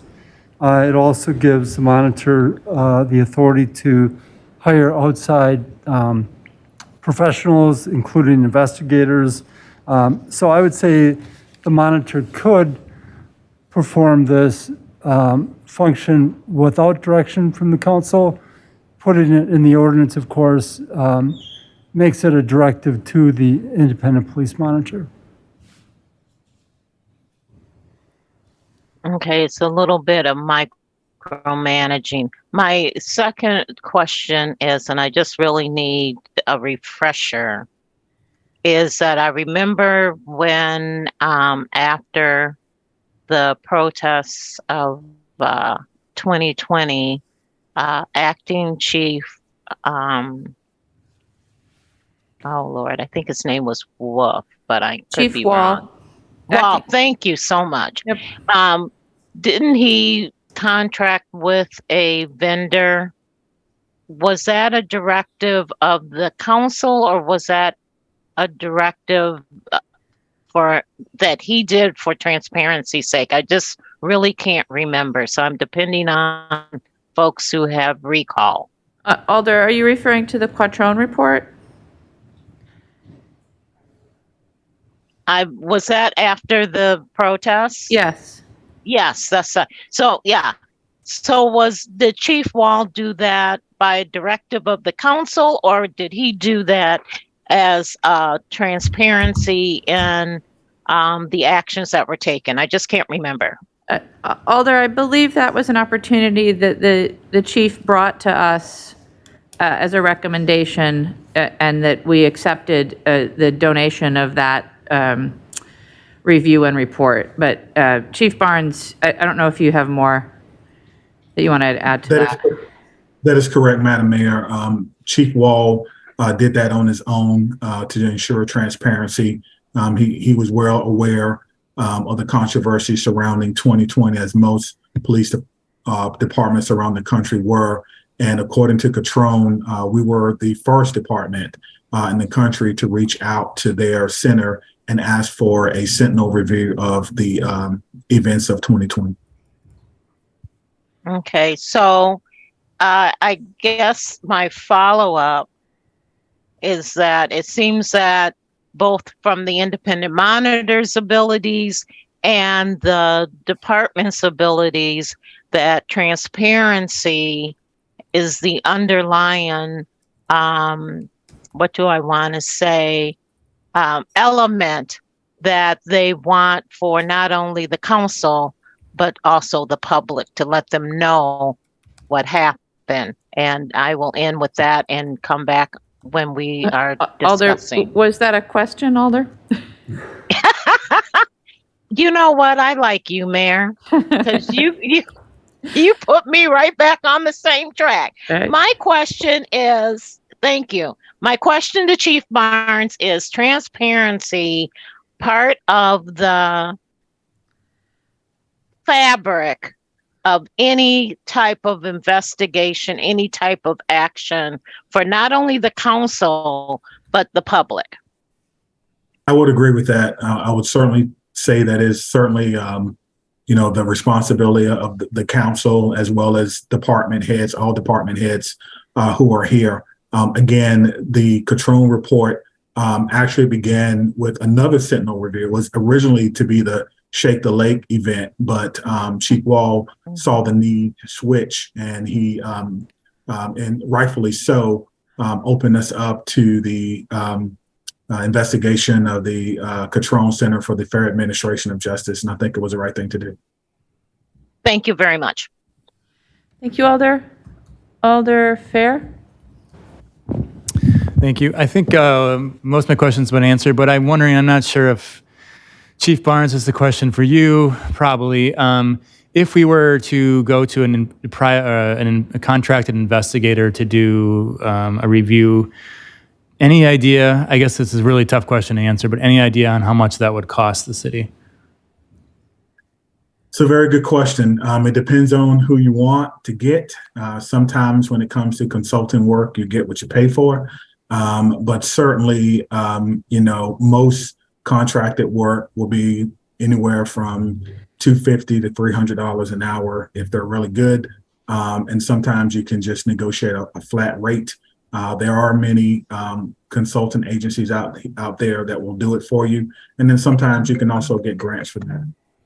Okay, thank you. And I was a little distracted earlier, so I'm going to ask a question. I'm really sorry if it was already asked, but I just want to make sure in your opening, not statement, but in your opening answer to Alder Bennett's question, you were saying that if the independent monitor isn't up and running, we would have to go to a private or to some kind of investigation. You weren't advocating for that once the monitor was up and running, correct? No, I'm suggesting that, if the independent monitor does not have the capability to complete the report, that independent monitor should contract with an expert. In fact, I would probably say the first time, and again, I'm not anticipating using tear gas. I want to be clear with that. But what I am saying, if there were an issue, if there were an incident, and I brought that incident to council and says, this is what happened. It's part of my quarterly report. This is what happened. I would hope that, as Attorney Haas stated, that the independent monitor would use their resources to reach out to someone to help them walk through an after action or a sentinel review.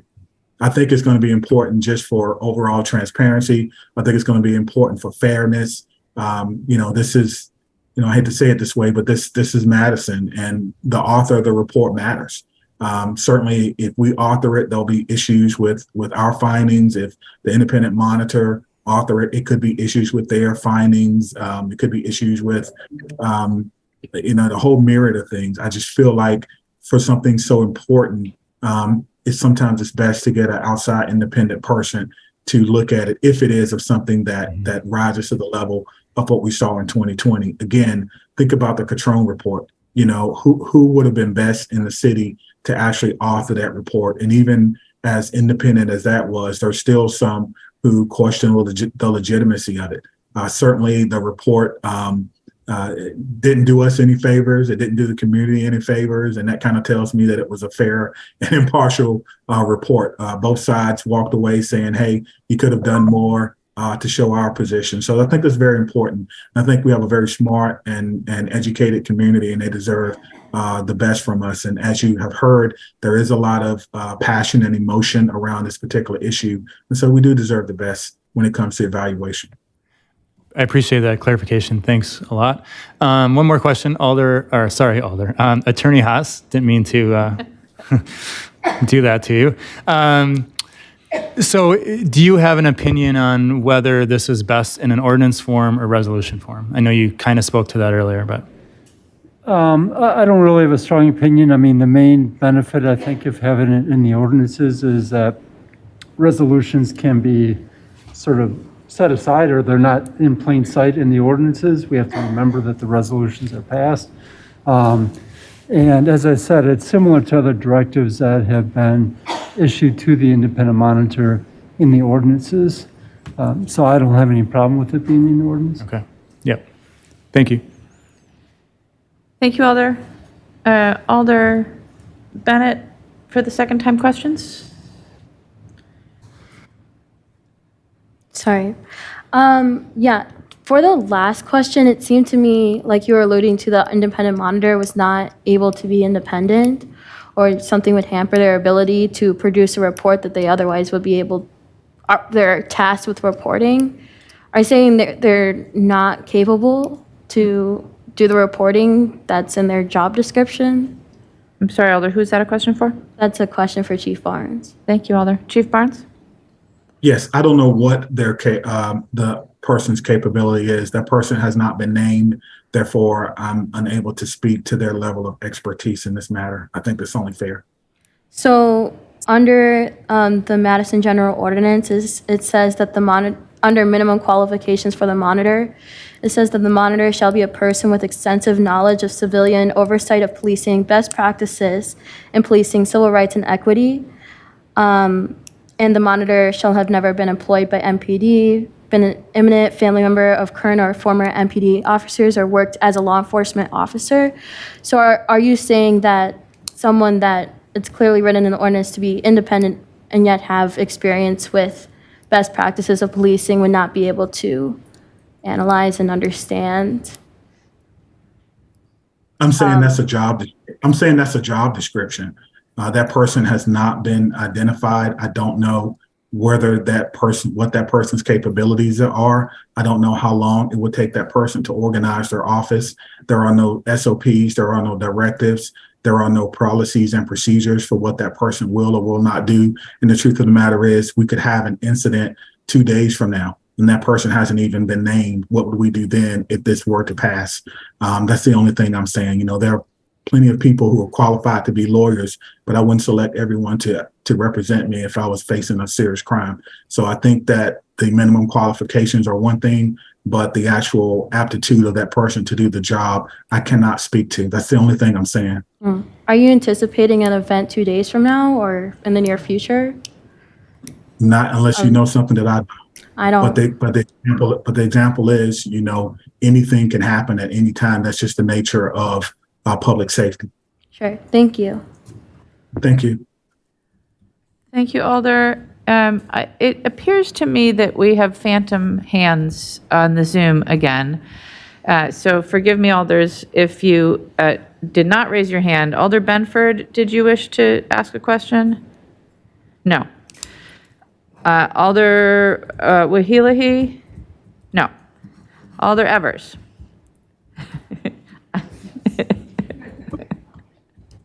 Thank you, Mayor.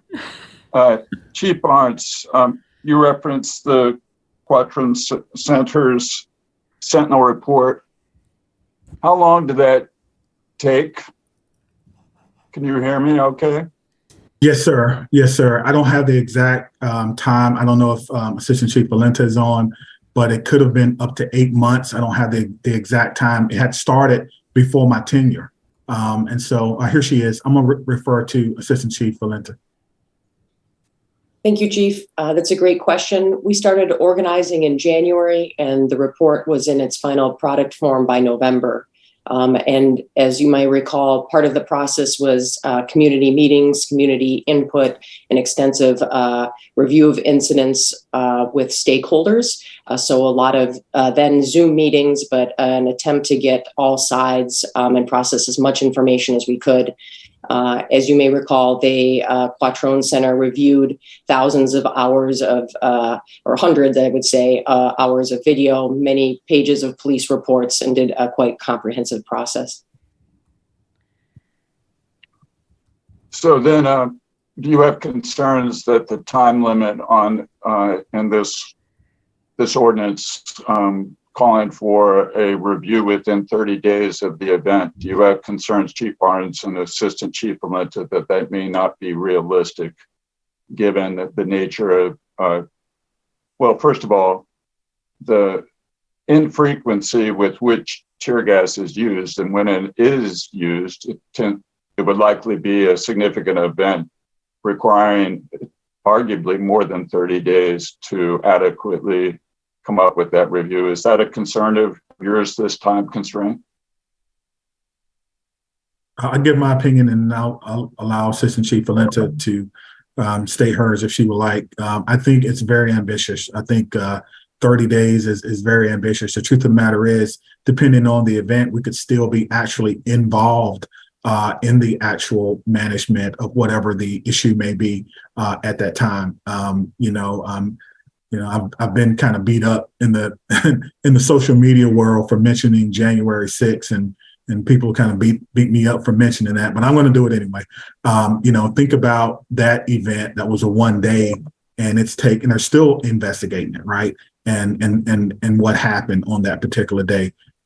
So I do think it's a little ambitious if it's going to be a thorough investigation, but I'll let Assistant Chief Valenta add something to that, because she was actually a part of the actual committee looking at and giving information for Quatron. Thanks, Chief. As has been expressed in the public comment, I think that this is a topic of seminal importance. And we have a very educated and informed community. And I think the community deserves the best review, as does the police department, and all of the citizens in Madison, the community members in Madison deserve a good review so that we can take appropriate actions moving forward to be able to provide the best services possible. So I think there's a lot of detriment that could come from a review that's too hasty and does not, in fact, take into account all the complexities and all the people that are often involved in a crowd control event. Thank you. Thank you, Alder. Alder Harrington McKinney, questions?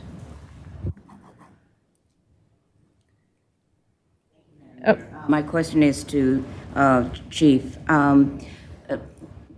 Chief, am I hearing that to have the police chief, the independent monitor, and a subject matter expert, is that where the contracted services would come out? I'm just trying to, see who's in the lane for making those decisions. That's the first thing. And then also, thank you, Assistant Chief, for mentioning about the aggressiveness of the 30 days. And so we want a quality analysis, and 30 days seems challenging. But my really question is that, is there a subject matter added to that within that lane? Is my question clear? I think so. I think there are two different lanes. Obviously, when we have any use of force, we do our own report. I think this particular, and again, I don't want to put words in anyone's mouth, but I think the author of this is suggesting that this would be a separate investigation, separate of us to determine, I guess, the events that unfolded and why the police department chose to use gas. And for that, it would be the independent monitor and subject matter expert. Thank you, Alder. Alder Figueroa Cole. Thank you, Mayor. What would you think, Chief Barnes or Chief Valenta would be a reasonable amount of time? Do you have any other suggestions on the timing? 30 days, or what would be a reasonable amount of time? It's a good question. I think it would depend on the level of the scale of the event. As you know, we don't have body-worn cameras. So you can probably add almost a couple of weeks to pulling together any public space cameras that we have, any cell phone camera footage that we have. That's going to be where you will probably start. And then there's the issue of talking to officers and getting their input, whether or not those officers would agree to talk to the monitor and or I would say the contract. I don't know how that's going to work, to be honest with you. Again, I'm sure the policies and procedures are forthcoming for what the independent monitor, how they will conduct their investigations, who they will talk to first, second, and third. So it's difficult for me to answer that question. It could take 3 months. It could take 6 months. I don't know if Assistant Chief Valenta has any opinion from actually doing the work. Chief, I think that was a really fair statement. A lot of it is going to determine or going to be based on the nature of the event that occurred. If it was a single discrete event, if it was a day's worth of events, or in the case of the Quattrone report, when we saw dozens and dozens, up to 150 days of almost continuous events interspersed by days that had considerable violence attached. So I think that is going to be a key aspect in terms of timeline. Thank you. Attorney Haas, a question for you. So if we were to require 30 days, 45 days, 6 months, whatever, a number in there, and the independent monitor needs more time, is there a mechanism for them to come back to council and say, we need an extension on this time to complete the report? Sure. I think there would have to be, some communication between the monitor and the council. And I think ultimately the council, could grant an extension under the ordinance. Thank you, Attorney Haas. So I have a few more questions for Chief Barnes on regards in general about the use of tear gas. Not so much about when we already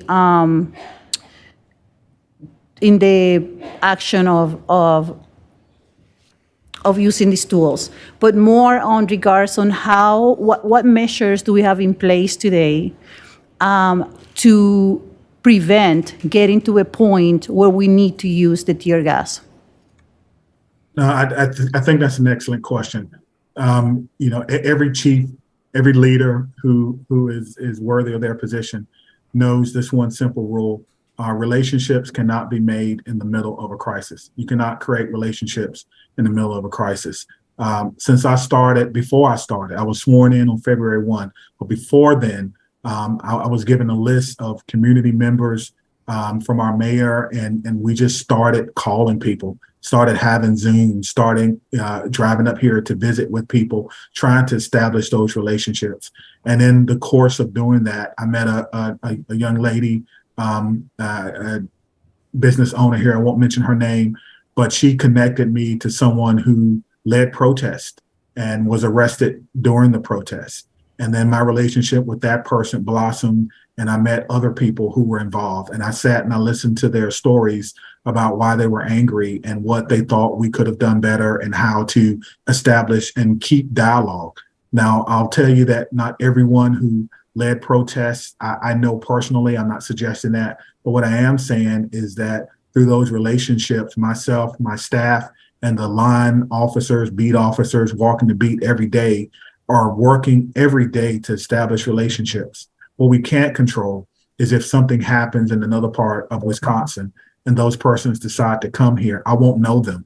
I won't have the relationships. But what we can do is rely on some of our community dialogue representatives, some of our adults, some of our community members, some of our elders who are here, where people respect tremendously, who've always been in the community, to come out and put a hand on the shoulder and say, hey, don't do that. Welcome to our city, but this is not what we want for our city. So we work on that every day. I think my job is relationships and relationship building. I think I do that by being open and transparent and listening and allowing people to give their opinion, whether I agree with it or not. And so that's one of the main things that we're doing. And then also make sure that we're in a good state of preparedness and readiness. We do very unpopular holds from time to time to make sure that we have adequate staffing, that we're not caught in a situation where we don't have enough people, or people are tired, or people are working over. We try to make sure that we do that, and that we have a staff that's ready and prepared. I think that's very, very important for us. Thank you, Chief. A few months ago, I had the opportunity to take a tour of the training facility with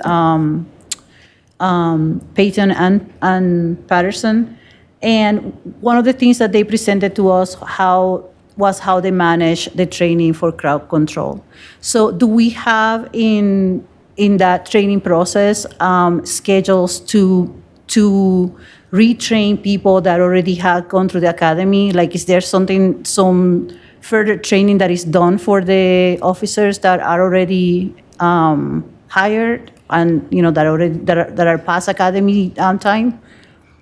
Well, we have officers who volunteer to work on our special events team, and that's the team that's the first on the ground to help manage crowds and making sure that people can exercise their First Amendment rights. They have specific training for what they do and what they'll be called to do, and then we have yearly in-service where we go over the actions as well. We also have training for our commanders, which is the national standard, which is the ICS training. We have 300, 400, all the way up to 800 for some of our incident commanders.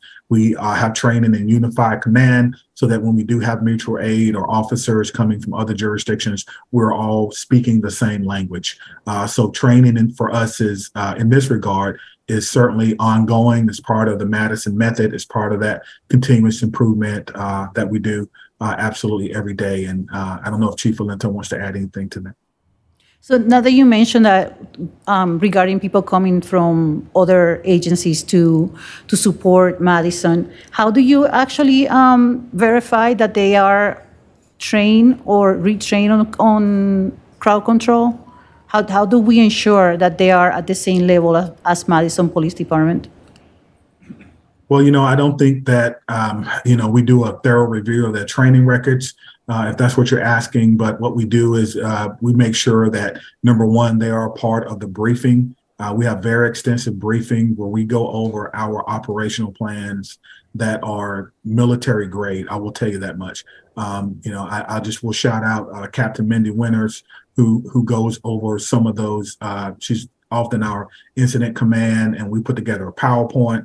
We put together operational plans, and we make sure that everyone understands everything that we do. And the next to the last thing they hear is the Madison method. And we have officers, no matter where you're from, will read that out aloud.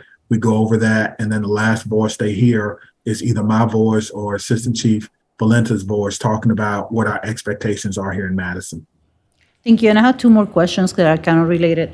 So, do we have tools in place for people to submit complaints about police officers, specifically after a crowd control incident?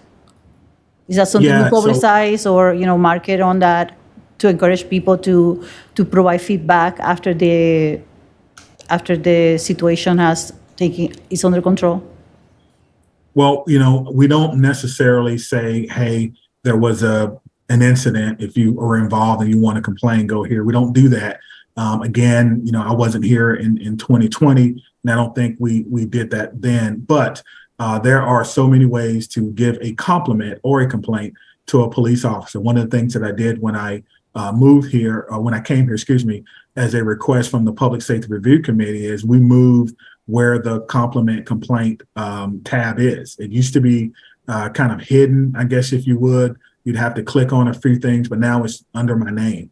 So when you go to the website, you can see that. You can call, you can stop any officer and say, I want to complain. An officer will take that complaint as just part of our policy. You can come to the police station. You can go to the online portal. We have various modes of making a complaint or a compliment to a police officer if you like to. And then lastly, does MPD encourages the use of recording devices by individuals that are in those protests? And does MPD has policies and procedures in place to welcome that kind of footage or review that kind of footage online and be able to revise your procedures or retrain individuals in your agency? No, if someone wants to share footage as a result of a compliment or a complaint, they're certainly welcome to do that. But we don't have a mechanism of asking people, can we have your footage? I think everyone on this call knows how I feel about the use of body-worn cameras, and I just think that we should have our own. Thank you. Thank you, Alder. Again, phantom hands. I think not Alder Foster. Alder Carter, questions? Not at this time. Thank you. Alder Benford, still no? Okay. Alder Evers again? Yes, thank you, Mayor. Chief Barnes, you mentioned, we've talked about the Sentinel report from the Quadrant Center. How many recommendations were there in that report?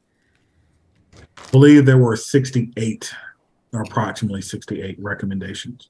Almost 70 recommendations. And what is your response to those recommendations? Well, most of the recommendations we're rolling into our long-term strategic plan.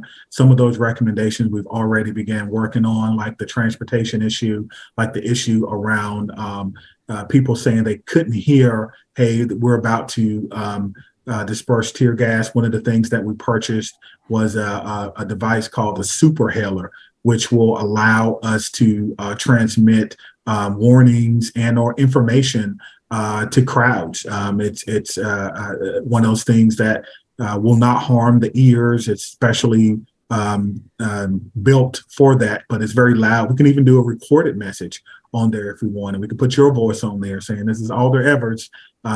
Please return to your vehicle," if we wanted to. And so we're very proud of that piece of equipment. It wasn't cheap, I will tell you that now. And so, but we hope we never have to use it.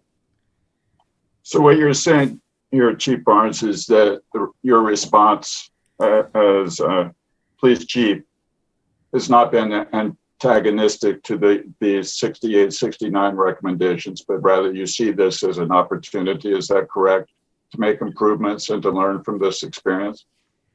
Absolutely. I think number one, a lot of the recommendations weren't kind to the police. A lot of the recommendations were really things where we had to sit back and go, okay, I understand, but we're going to do it. We're going to move forward. And I think that's what we're committed to. And hopefully we're looking forward to showing you our 5-year strategic plan where you can actually see where a lot of the recommendations came from, whether it's the OII report or the ad hoc committee report or the control report. And again, that's a lot of recommendations. Certainly Rome wasn't built in a day, but they did lay bricks every day. And that's what we intend to do here at the Madison Police Department. Thank you. Thank you, Alder Wahilahi. Thank you, Madam Mayor. Chief Barnes, I have a question and I have a comment. My comment is I commend... Alder, we're in questions now? Yes. Okay, the question is, since your work, I commend your community engagement, transparency, and accountability for the community. But the real test is the day off. And for the record, can you walk us through, God forbid, there's a protest tomorrow. So can you walk us through how you will handle this? Sure, I'll do my best. I think it starts with whether it was a planned protest or whether it was an ad hoc protest. If it was a planned protest, I can tell you that we would have had a operational plan already done. We would have been on minimums. We would have had holds for those persons to make sure that we have adequate staffing. We would have broken ourselves up into teams. We would have had a logistics coordinator. We would have reached out, not just me, but a lot of the officers and staff would have reached out to the organizers, as we always do, either through social media or through a visit if we know who they are. We would, again, ask them, what the purpose, what can we do to help? Sometimes it's blocking off traffic. Sometimes they block off their own traffic, and they do a very good job. We would prefer to do that. So, but nevertheless, sometimes we can't control that. And again, the job is to allow them to exercise their free speech and their First Amendment right to assemble. We'll ask them, when will it be over? How many people are you expected? We'll also talk to our partners at emergency management. If it's a large protest and we are the subject of the protest, we'll reach out to emergency management. Maybe we would notify the National Guard to be on standby. We would see if we need mutual aid, make sure that the mutual aid agreements are signed. And then we'll, of course, communicate logistics, make sure our officers, have water and things that they need should they have to be out there. We'll do an equipment check.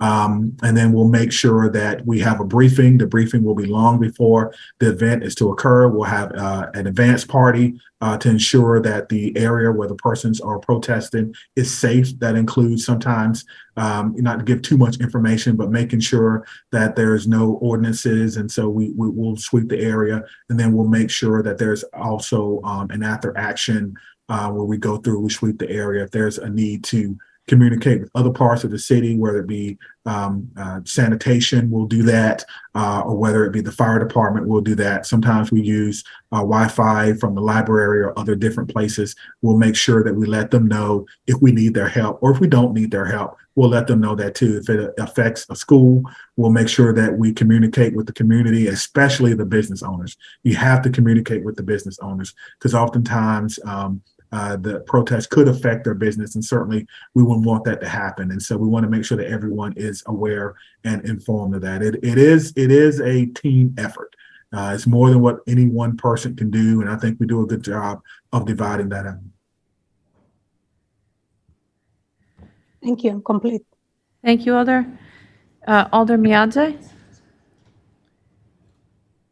Thank you, Madam Mayor. Hello, Chief. Yeah, I just had a couple of questions. One, I was just wondering, is there a protocol that MSD gives you guys when you guys go out for a crowd control situation?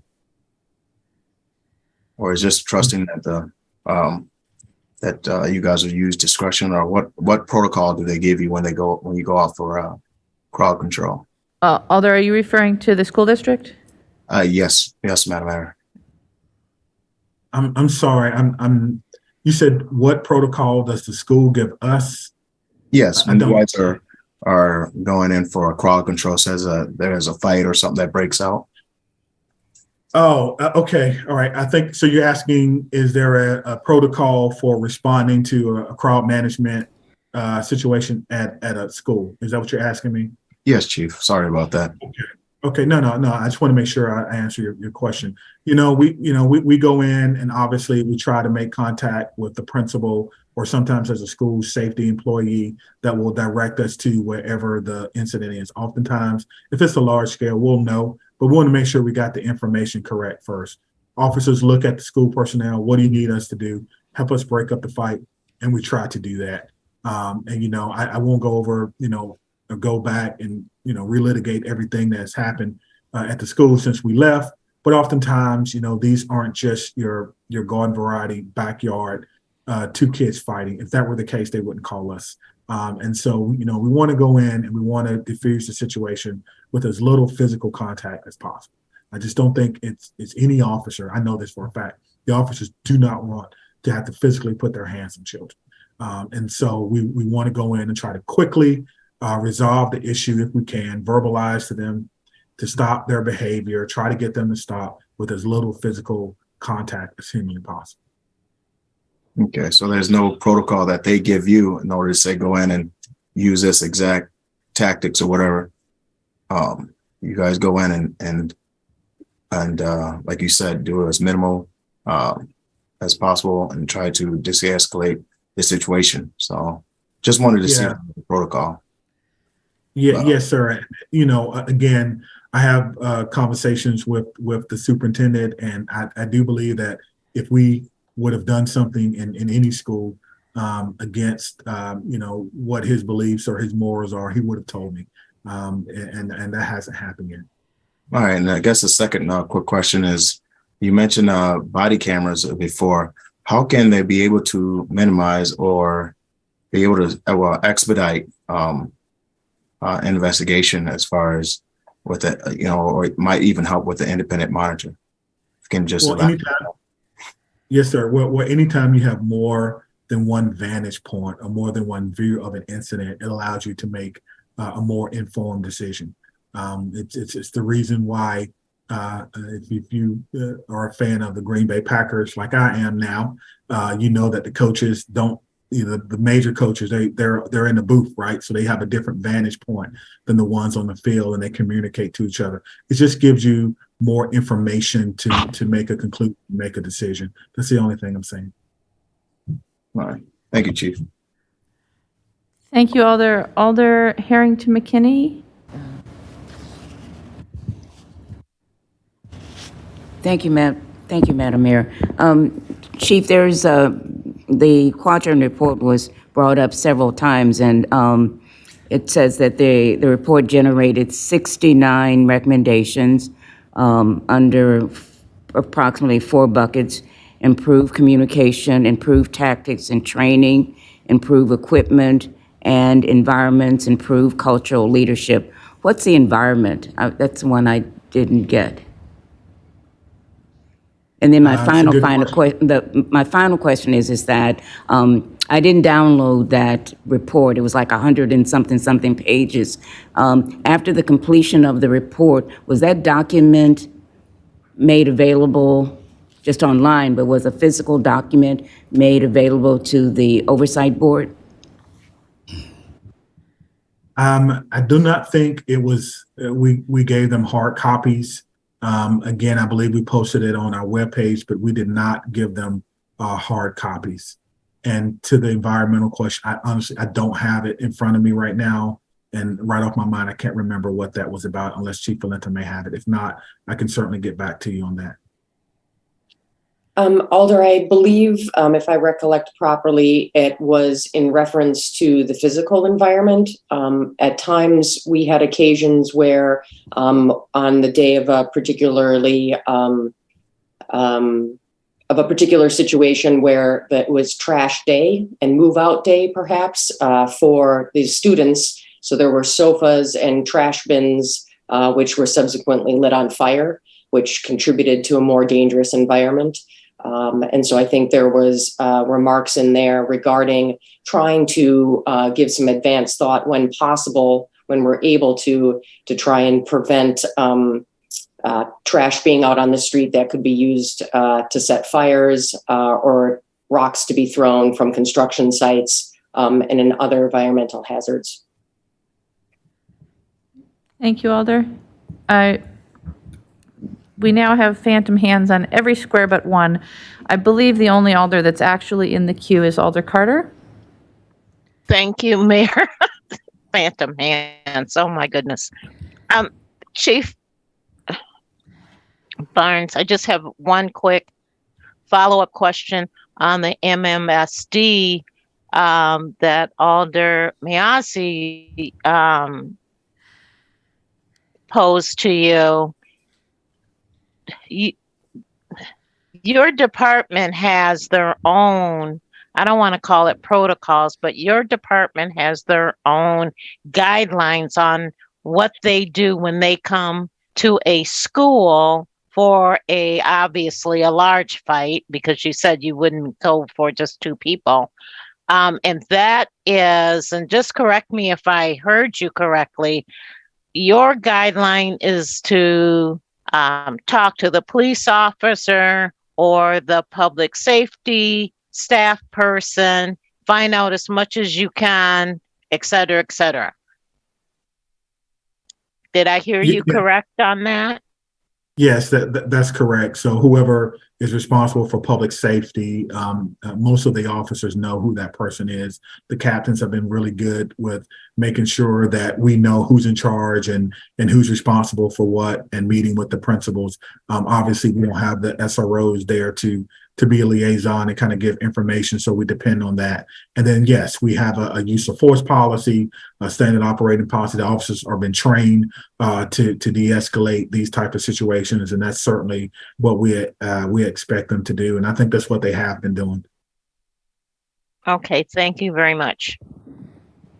Thank you, Alder. I believe that there are no other Alders in the queue wishing to ask questions. If you are on Zoom and actually have a question, please use your actual hand to wave at me. Okay, seeing none then, that is questions for staff. The motion is to adopt the second substitute. Is there discussion? Alder Fair. Thank you. I thought I'd get out ahead of a discussion I feel like is coming. And that is probably there's going to be some discussion about making an amendment to this second substitute, changing the time period, whatnot. And I just would urge us that would remind us or encourage us not to make policy on the council floor.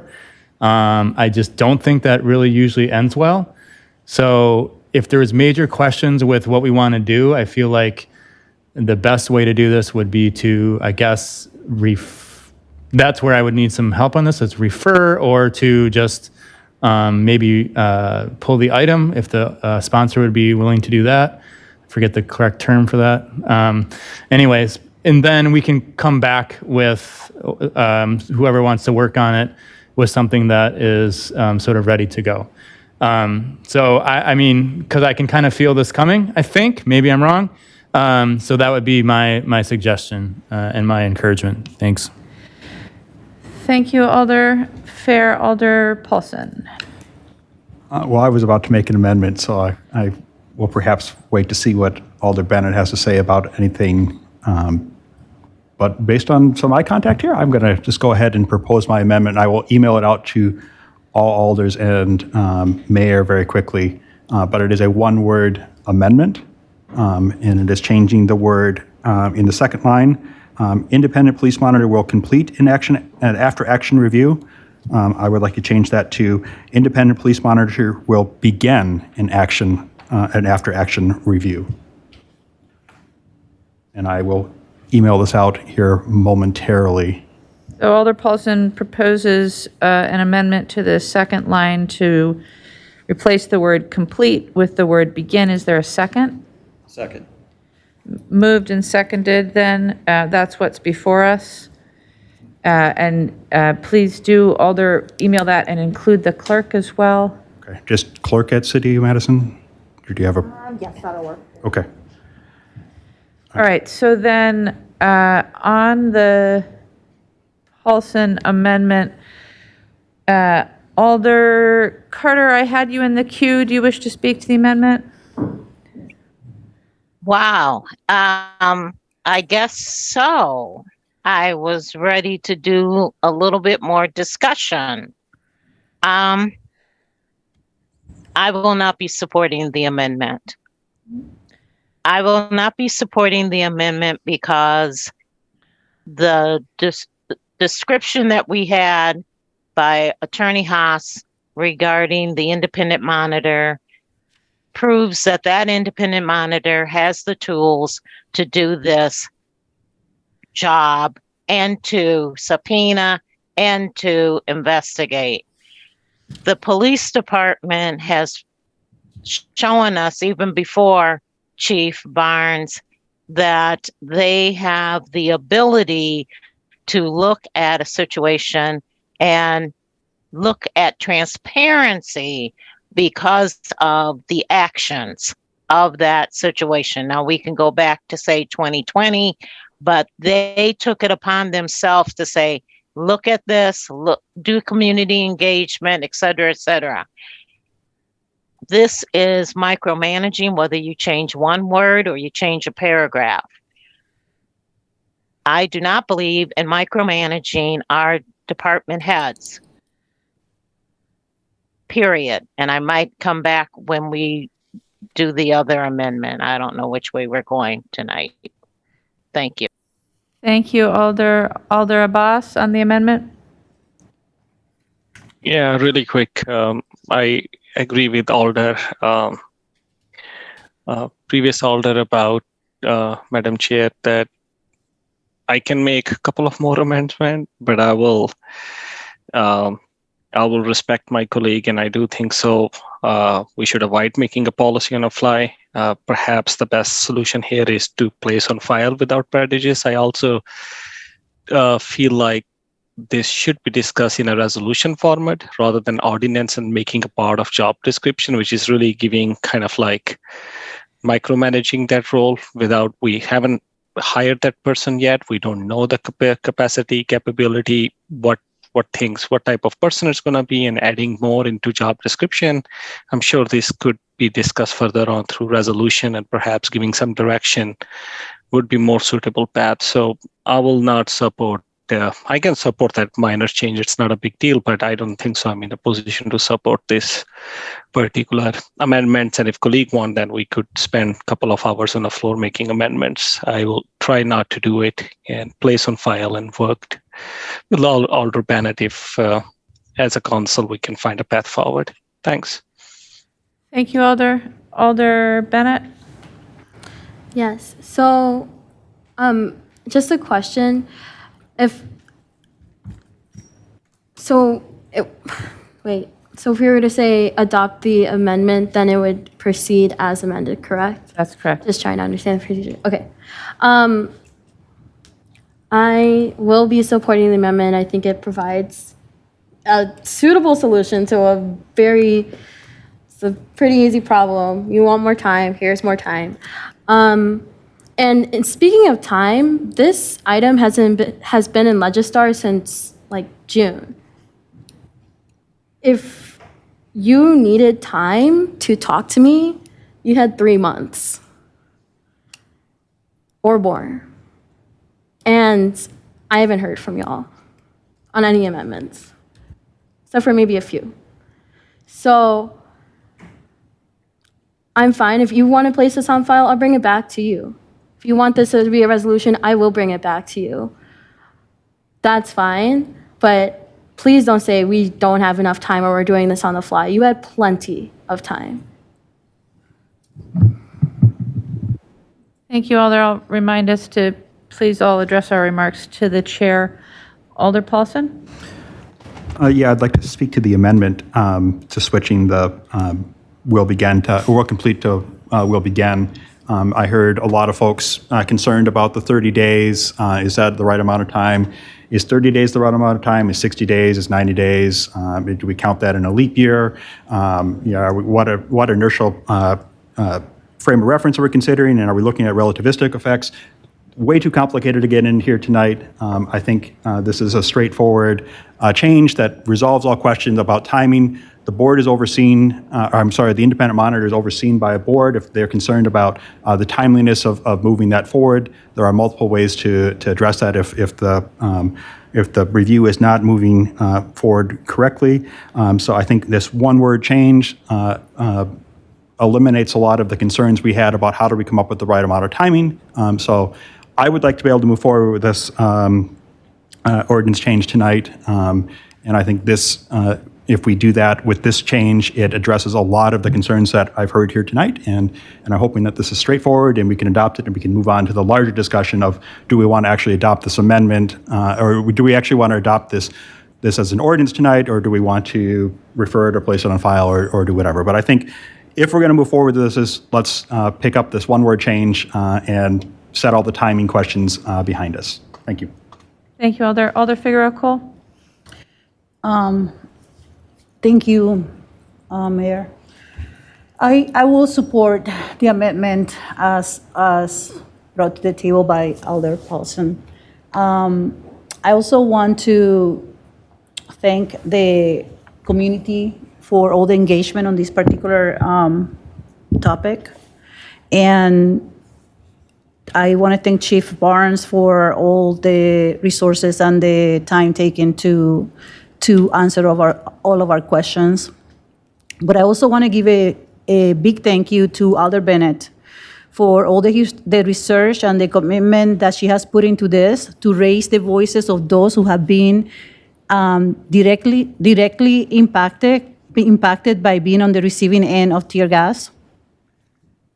I personally don't agree with the use of chemical weapons, and I do not subscribe to the fear-mongering statements followed by so many what ifs I have heard tonight and I have read through many emails. However, I do not believe that tear gas is the root cause of the problems we are experiencing today. The cancer that consumes our community is the lack of trust and often the lack of accountability. The community rallied for a creation of an oversight board to be used with the sole purpose of overseeing the police force. So I'd like to suggest we focus our energy on ensuring MPD have processes and procedures in place to prevent getting to the point of having to use those weapons. Processes that include setting up a table that receives the voices of those most impacted by the use of tear gas. This body heard the community and created the Police Oversight Committee. Their success depends on great part on our individual support and as the support as the body as a whole. Tasking this committee to address this review, it is common sense. It's a common sense approach. The time limit is irrelevant, but it's being addressed by Alder Paulson's amendment.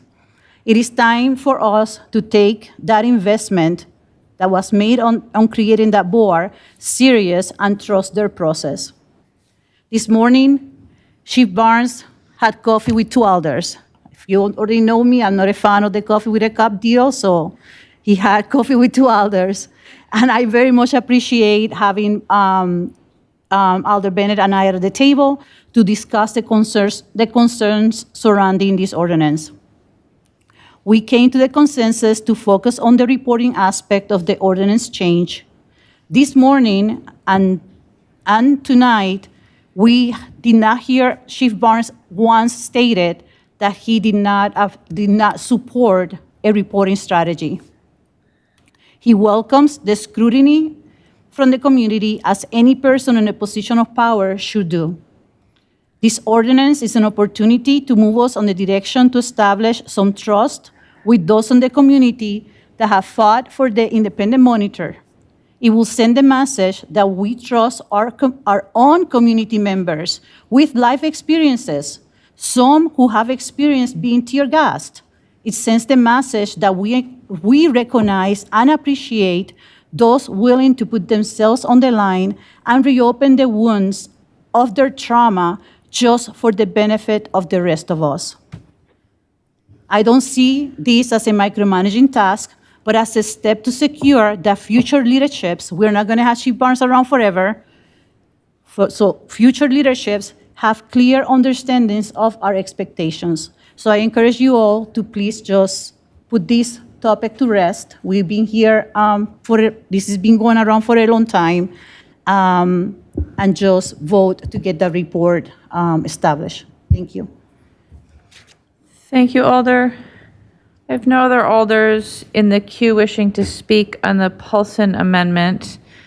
Anticipating disagreement, we will have a roll call. Alder Carter, I assume that's what you're asking for? Yes. So just to reiterate, the Paulson amendment is in the second line of 5.17 sub 1 to replace the word complete with the word begin. So the intent would be to begin an after action review within 30 days. All those in favor of the amendment, aye. Those opposed, no. As your name is called, and the clerk will please call the roll. Alder Figueroa Cole. Aye. Aye. Alder Foster. Aye. Aye. Alder Furman. Aye. Aye.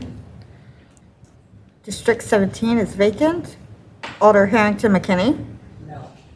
No. Alder Heck. Aye. Aye. Alder Mayadzi. No. No. Alder Paulson. Aye. Aye. Alder Fair. Aye. Alder Tischler. Aye. Aye. Alder Revere. Aye. Aye. Alder Vidavere. Aye. Aye. Alder Wahelier. Aye. Aye. Alder Abbas. Aye. Aye. Alder Benford. Aye. Aye. Alder Bennett. Aye. Alder Carter. No. No. Alder Conklin. Aye. Aye. Alder Curry. Aye. Alder Evers. Aye. Aye. Madam Mayor, I have 16 ayes and 3 noes. 16 ayes and 3 noes. That amendment passes. So what's before us now is the second substitute as amended, and we're back to discussion. I currently have no alders in the queue to discuss. I knew it was too good to be true. Alder Evers. Thanks, Mayor. I'm not going to be supporting this, and it's not because I don't appreciate the research and the work that Alder Bennett has done, but I don't, if I thought for a second there was an issue around transparency, I would see that there in fact is a need for this to put into our law this requirement. But I don't see any evidence of that. Interim Chief Wall, in fact, initiated the process that resulted in the Quatron Center report. And current Chief Barnes has has not stiff-armed the 69 recommendations, but has committed himself and MPD under his leadership to implement those recommendations. So to me, it does feel like micromanaging. I don't think that they're, in the absence of, if this gets voted down or placed on file, we're not creating a void or a vacuum in terms of the need for more transparency. And certainly the Civilian Oversight Board and the interim monitor on their own, with any incident that takes place, it's in their purview to go ahead and conduct a review or investigation. That's the purpose of setting up the Civilian Oversight Board, which I strongly supported and continue to. But this second substitute is, in some sense, doubts this evidence of transparency and suggests that there is a need to institutionalize it. I don't see evidence that it's necessary. I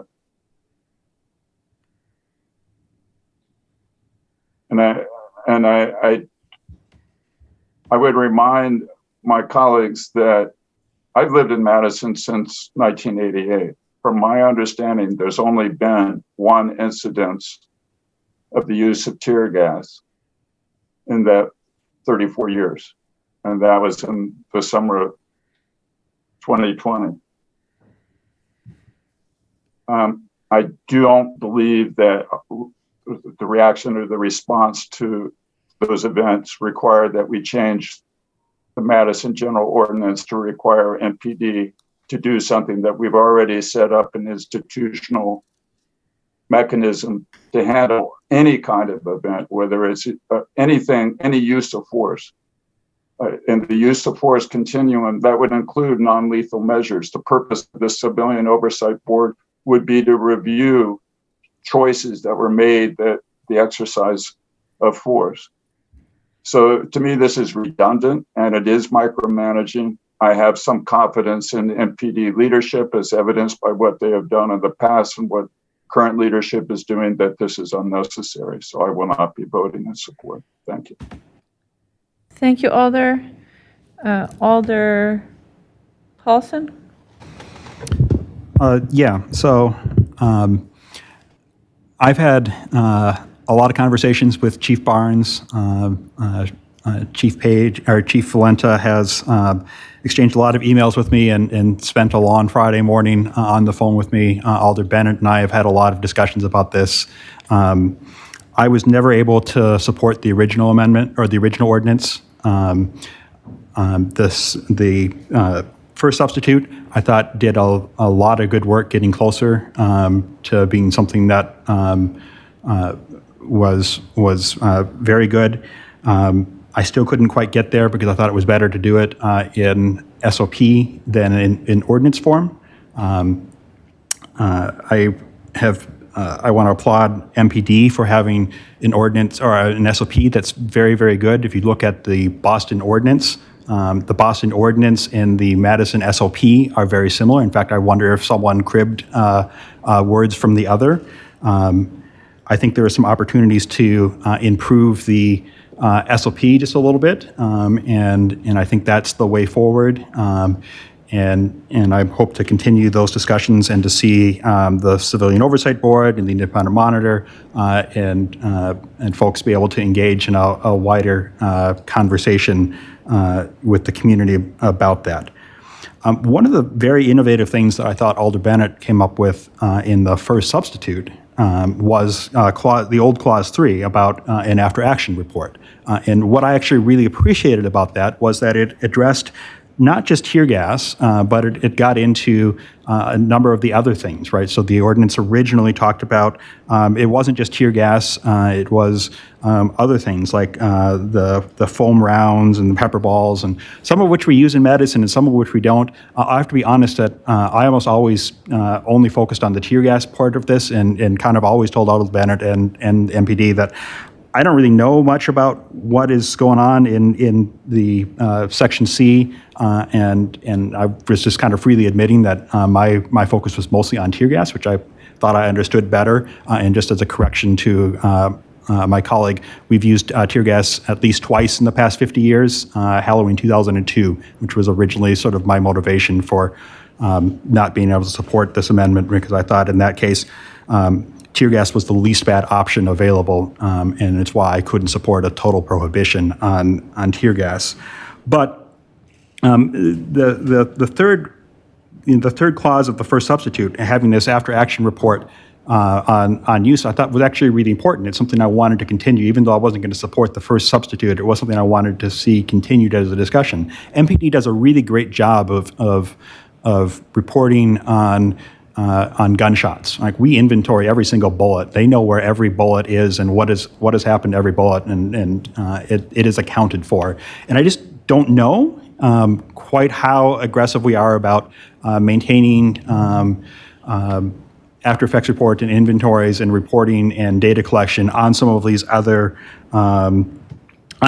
things. Like, do we account for every beanbag that we shoot? And when we use them, do we have action after reports? I'm not saying that, if a police officer uses a beanbag in the line of duty that they need to be placed on administrative leave while there's an investigation. But there may be some opportunities to study that a little bit more, and it's something I wanted to see us continue on after we had dispensed with this tonight, and I expected it to fail, but I thought it was going to be something we could pick up and continue on.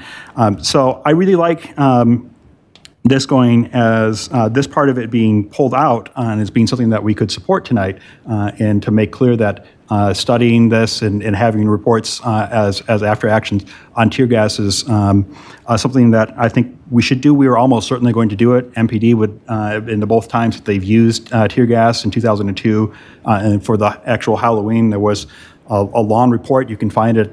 They submitted it to Arizona State. There was a large study. It was widely cited. They used it as a hey, we had these problems. Here's what went wrong. Here's what went wrong in 2003. Here's what went wrong in 2004, and how we had to kind of keep working at it. And it was actually a really good report. And then, of course, the Quattrone report from 2020. I think we've all, as a community, have learned a lot from it. So I expect that in the future, if we did tear gas, in the future, there will be a report. Hopefully, it'll be another generation before we use tear gas, and everyone in this room, with the exception of my distinguished colleague from the fourth, may still be here, but the rest of us will have probably been gone by the time we get there. So we may not be the recipients of that eventual report, but I'm confident that there will be some work done, but I don't think it hurts us at all to say, as a matter of policy, we are saying that if there is a future incident with tear gas, we are going to require that there is an after-action review and a report. And I think that is totally appropriate for the rarity and the almost certain enormity of what all would have had to have gone wrong for us to have used tear gas someday in the future. As the chief's blog said the other day, tear gas is an option of last resort. And if we are at that last resort, I expect, and as a citizen of Madison, I demand that there's a written report. And I do not feel at all bad about writing that into our ordinances and saying that there shall be a report. And so I hope that we can all adopt this tonight, and then continue a conversation as a community through our office, through the Public Safety Review Board, through the Civilian Oversight Board, as it moves past its hiring the independent monitor, and continue to work for opportunities to make MPD a model department for the country, which is what I think we all want. So I hope you'll support this tonight, and that we can move on. So thank you so much. Thank you, Alder Bennett. Oh, thank you so much for that, Alder, or Chair. I always forget that part. So, you all know, I don't know, wait, hold on, I'm gonna move.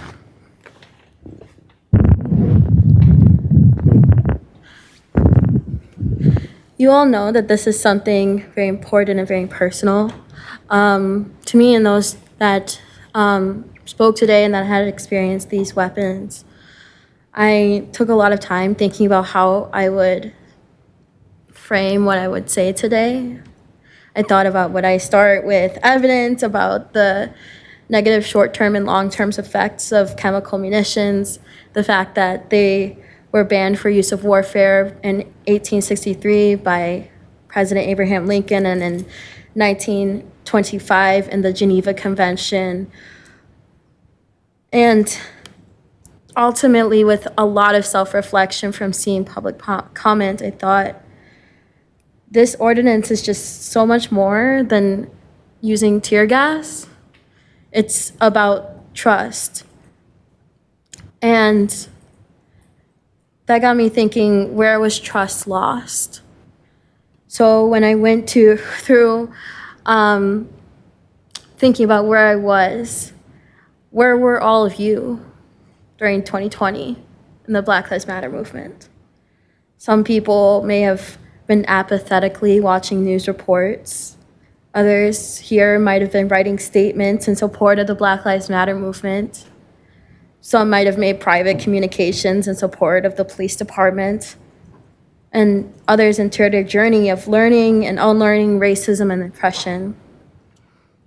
Some people, like me, took to the streets. I was one of the thousands of people that took to the streets of downtown Madison, shouting with all my chest, "Justice for Floyd, justice for Tony, justice for Breonna." And I distinctly remember one evening in late August following the Jacob Lake protests where I was peacefully protesting with hundreds of other protesters. Beginning the protesters, organizers told us to write 2 numbers on our arms in case we were arrested en masse. They also provided us safety protocols for marching during the event, including tools for identifying volunteer medics, access to items we might need like food, water, protective gear. One of the most important things organizers told us that the police may tear gas us, they may arrest us, or even get physical with us. But the most important thing for us to do was stick together. And we stuck together, marching down East Washington until there was a group of a few agitators in the crowd. The police then took that as an opportunity to gas us en masse. I personally vomited all over my newly provided protective gear. I saw people running, screaming, and not just like the people throwing fire that you see in the news, people that looked like me, people that were kids, people that had canes in the crowd. That's the thing with these weapons, is that they're indiscriminate. They don't care if you're a person who's, 40 or 20, or a kid, or a person with a disability, or a person with a breathing issue. They affect you either way. And in this moment where I ran from East Washington down past the Capitol to State Street, that was a moment where I realized everything the protesters were saying became true. Don't trust the police. The police are not here to protect you. They will cause harm to you. This experience is what led me to co-organize the March on Madison event a week later, which drew over 200 students and young people to march for Black Lives Matter in Madison. And then I co-founded the Madison BIPOC Coalition and eventually ran for council. I realized maybe getting tear gas was one of the reasons why I ran for council, which is kind of crazy, that chain of events. But that's just my story, and there are many others from people that have directly experienced it, MPD's use of tear gas in 2020. These people include JT Jenkins, who witnessed 2 children take rubber bullets to the face, Brittany, a UW-Madison student who was hit with mace trying to help someone who fell on the street, and Sharon Irwin, Tony Robinson's grandmother, who was sprayed directly in the face while trying to just de-escalate the situation. These stories tell us that we, as common council members, have the duty to examine and develop solutions for the use of chemical munitions in our city. In reflection of these stories, we must realize that this ordinance is so much bigger than tear gas. This ordinance is just about trust. In the recommendation 8 of the Quattro report calls for regular reviews made to the public to rebuild trust and legitimacy within the community. Today, I made that step of trying to build trust, which is really hard. And that's by getting coffee with a cop. 2 years ago, I would be like, Juliana, what are you doing right now? But I did do that. And we aired out our concerns together, and we came to a solution together. We both agreed that given that we want tear gas to be this last resort tool or weapon or whatever you want to call it, it's important for us to have a public review process to learn from the situation and become better. Some of y'all might want to call it micromanaging. I call it transparency. And all in all,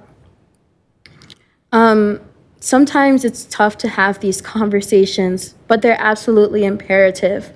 We as council must stop shying away from having contentious conversations simply because they're uncomfortable. We must stop referring items out for further review simply because it's easier than taking a vote on an item. You must stop claiming to support the people and their movements, such as Black Lives Matter, while simultaneously refusing to adopt any of their requests the movement has called for. Today in class, my professor talked about Federalist Paper, Article 10, which writes that a healthy democracy exists when we place interest against interest to come to a solution. That's what Chief Barnes and I did today. And I hope that, if anything, we can acknowledge that these weapons deserve a review process. Let's rebuild trust and continue this conversation. Thank you. Thank you, Alder Bennett. Alder Vitiver? So I do not want to belabor this point because the truth is that I can actually live with this, what is in front of us. But I am deeply concerned about our process. What is in front of us tonight to vote on is not what's been in Legistar for 3 months. It was put in front of us this evening, which means the public has not had the opportunity to weigh in on this. So it is not open, it is not transparent government. It's not the process that we should ascribe to as a council. So even though this might be contentious, I would like to recommend that we place this on file without prejudice so that tomorrow, Alder Bennett can bring it back forward in its current form and bring it through the appropriate committee process so that it does get the public vetting that it deserves and then comes to us again at a later time after the public has had the opportunity to weigh in. Thanks. Second. Thank you, Alder Carter. So it is moved and seconded to place on file without prejudice.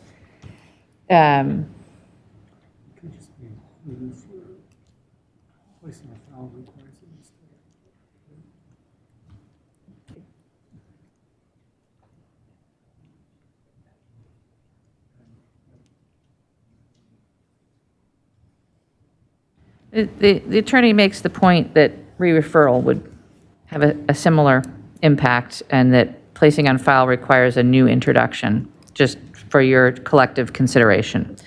The motion before, however, is to place on file without prejudice.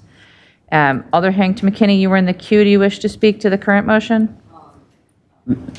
Madam Mayor, I am going to support the what's before us now. I won't read my full page that I had to speak on the issue, but I will be supporting the place on file without prejudice.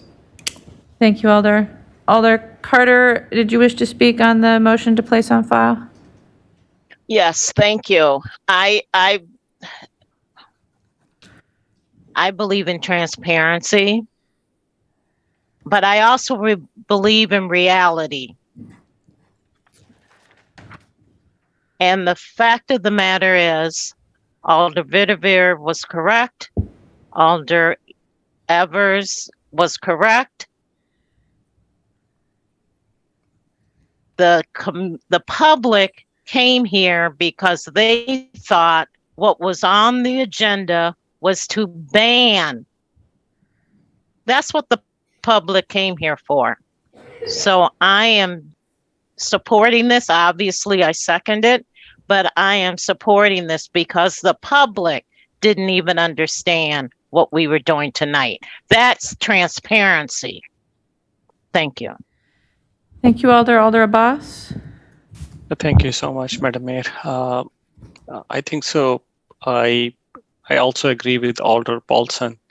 From council standpoint, getting information and getting report is appropriate, but what appropriate is not what is in front of us right now.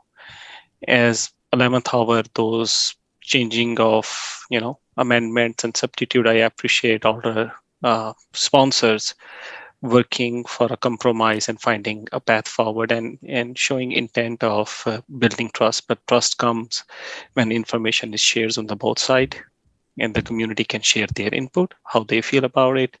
So I agree with the Alder Widower that this should go through the process and come back to the council so public have an opportunity to really see a baked product rather than moving things on a fly on a council floor. So I will support a motion of tabling this for some other meeting or place on file. Thanks. Thank you, Alder. I'm going to ask President Furman to take the chair for a minute and call on Alder Paulson. Okay, I have a question for the chair, so. All right. I will stay in the chair for a moment then. Sorry, I was going to ask if it's possible to move a substitute amendment for referral, which was perhaps what we almost did, but we jumped the gun a little bit on acknowledging the second. So at this point, the placement of file is on the floor. Right. So that has precedent. Right. So we have to deal with the motion to place on file first. And I can't try to change that into a motion to refer. That's too many down unless the maker or unless the body agrees to a withdrawal of the motion. We need to dispense with the current motion before you could make another one. Okay. Is there a way? You know what? Never mind. Thank you, Alder. We'll just proceed, and I'll call on Alder Fair next. Thank you. So I have so many thoughts. I'm trying to put them all together and down this rabbit hole that we're down here. I think I would want to support placing it on file for the reasons that have been said. We did all come here, and the public certainly came here with the idea that we were debating whether this was going to be banned or not banned. And then that's really what has not been before us the whole night. I guess the thing though that I'm thinking of is what's going to really, as Alder Evers pointed out, I don't think if we just pass what's before us, not placing on file, but pass the second substitute as amended, we're not really doing a whole lot. I don't think personally. The independent monitor is, as Alder Evers said, is there. They would have, I think, sounds to me like they would have the responsibility and the power to create a review if there were an incident. So by placing this on file, bringing it back through the process, I guess I wonder, are we adding, more tension? I mean, I've been on this body for a long time, and I don't mean to kind of say that, but I did. And we have had so much tension around these issues, and I don't think it's been good for our community. I think it has been good for our community, and yet I think we've done a lot of good. We actually have responded to Black Lives Matter folks and people who came in and asked us to do things, that's the oversight board, that's the independent monitor, that was the OAI report. So we actually did listen. And so by putting this through the process and engaging the community again, what are we getting out of it, I guess, is my question. When we have the monitor in place, the monitor has the power and to do these kind of reviews. If there was an incident and the monitor didn't do it, I think this body, whether we were on it or not, would demand that it be done, or a mayor demand that it be done, or the oversight board demand that it be done, the public demand that it be done.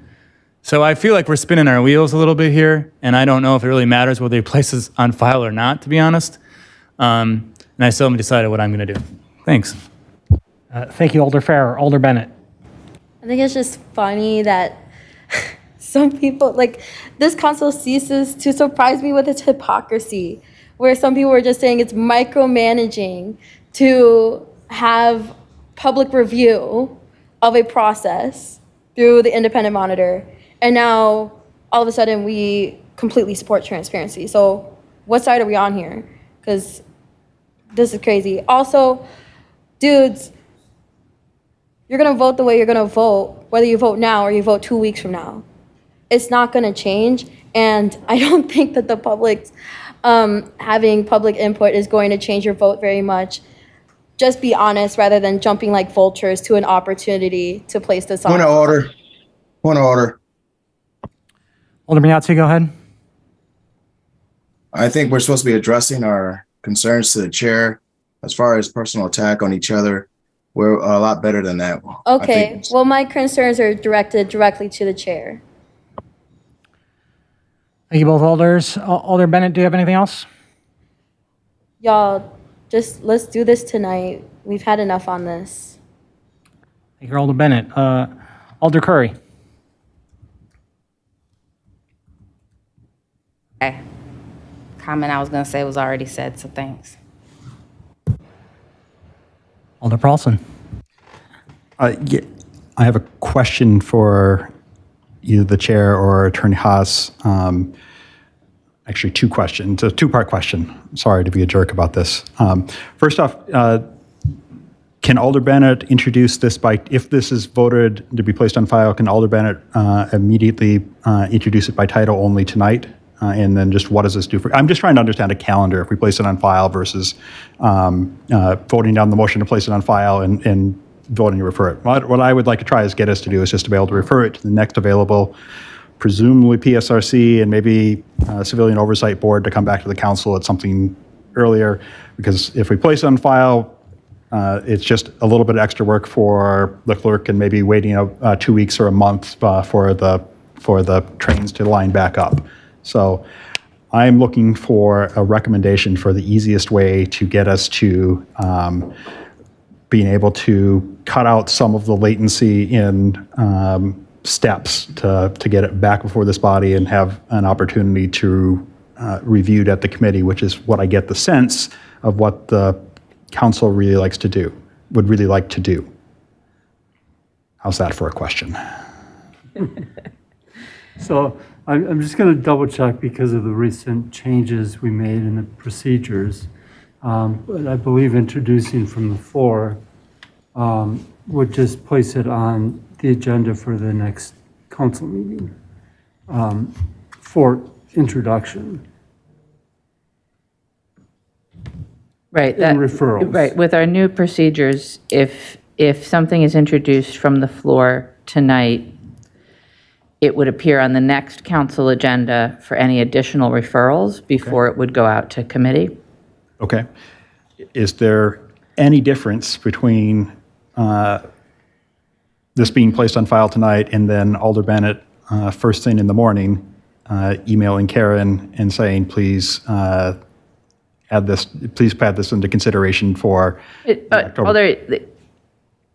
The fastest thing, if what you want is to get this back to committee as quickly as possible, the fastest thing would be to refer it to committee tonight. Okay. Thank you. Thank you. We are, I still believe, on the motion to place on file. without prejudice. Alder Harrington McKinney. That was my point of order, is that can we just dismiss what's before us now before we open up these other possibilities that have been brought before us? So Alder Vitever would like to withdraw the motion to place on file. Is there any objection from the body to the withdrawal of the motion?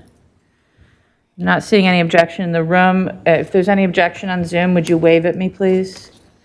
Not seeing any objection on Zoom. The motion is withdrawn. So we're back to the motion, which is the second substitute as amended. Alder Figueroa, you're next in the queue.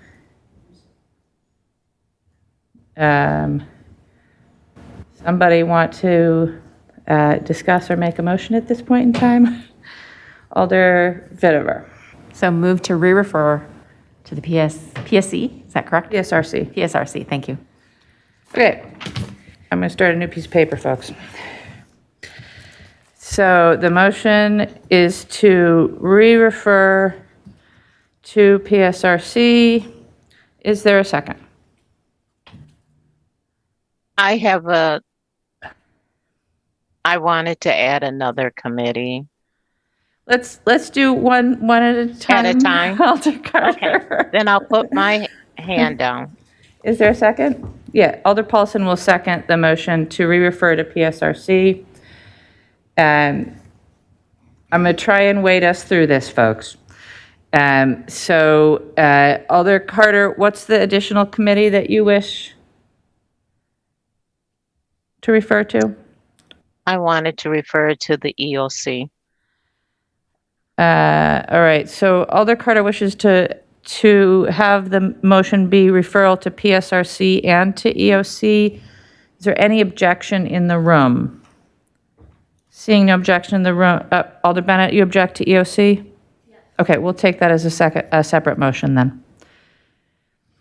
So the motion in front of us is re-referral to PSRC, and Alder Carter,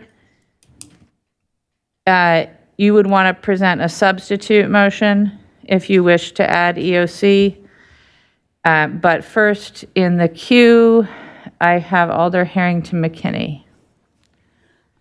Madam Chair, I will not be supporting referring this back to the Public Safety and Review Committee. I'm leaning toward what the alder has said in terms of bouncing this back and forth. We have invested, do I speak to this or just say I'm not supporting it? You can speak to it, Alder. Okay, I want to be in order. The reason that I'm not supporting it, and I'm going to go back to my original reason, and I kind of tabled that, is that the loss of mutual aid. That is where I am landing. I'm landing on the fact that the Police Association, the Sheriff's Association said that if there is an incident in the city of Madison, they will not show up. That's what I'm landing on. And we have been around this, and we are making. Yeah. Excuse me, Alder. Alder Fair's point of order is correct that what's before us right now actually would not impact mutual aid. What's before us right now. I'm not supporting the referral as before us. Thank you, Alder. Alder Bennett, you're next. I'm so sorry. So are we talking about the PSRC or the EOC one? We're talking about the PSRC. Okay. This is my statement for both. Stop the filibuster. Thank you, Alder. Alder Foster? Yes, it was not a phantom hand. Thank you, Mayor. Yeah, I agree with my last two colleagues. I don't I definitely appreciate the point made by Alder Vitever, and I agree that these her substitutes or alternates, especially when they vary, somewhat substantially from the original, really make it difficult for the public to know what's going on. And I'm also really sensitive to that.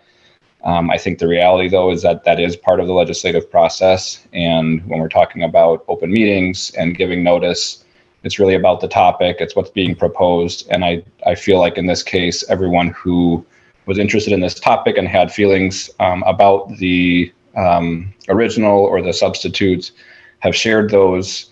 What we're actually looking at this point with the second substitute is something that is, really watered down to be quite frank from what was originally proposed is, I don't know if supported by, but at least not objected to from our chief of police. It's supported by the original sponsor.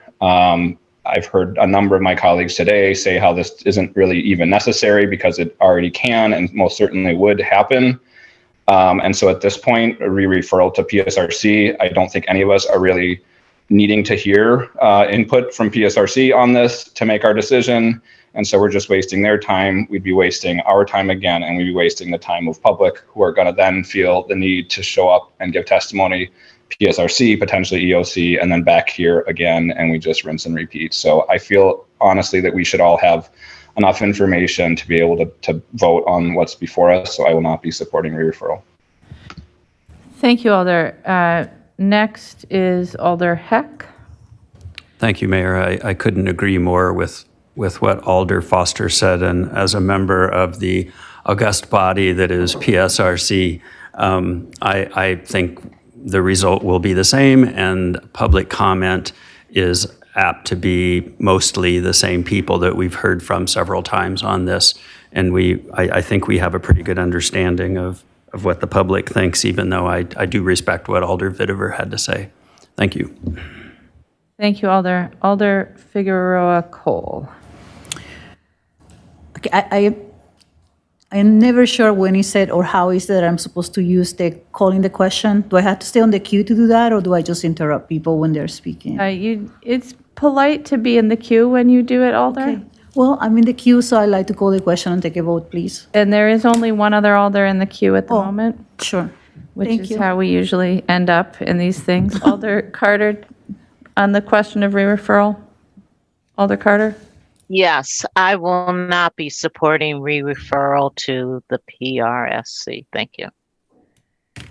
Thank you. All right. So the motion before us is to re-refer the item to the Public Safety Review Committee on October 12th. It's the current motion, and then back to the council at the October, not sure what, council meeting, 25th. So the motion is to refer to PSRC on October 12th and back to the council on October 25th.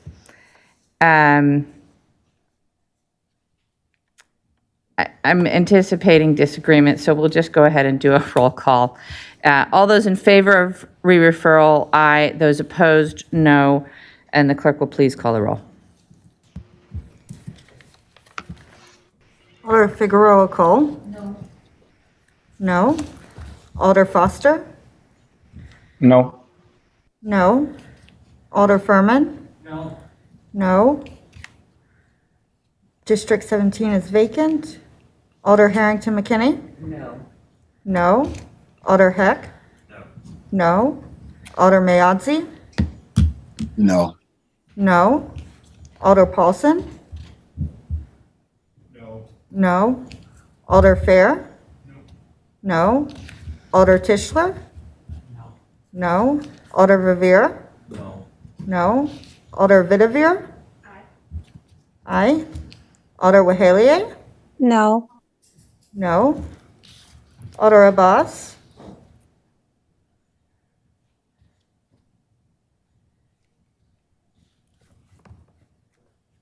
Alder Abbas? You can add me as I. Aye. Alder Benford? No. No. Alder Bennett? No. Alder Carter, No. no. Alder Conklin, No. no. Alder Curry, no. Alder Evers, No. no. Madam Mayor, I have 2 ayes and 17 noes. With 2 ayes, the motion to re-refer fails, and so we're back to the main motion. And because of the hour and the convolutedness of the item, I just want to remind all of us where we're at. So the motion that's currently before us is technically the amended second substitute.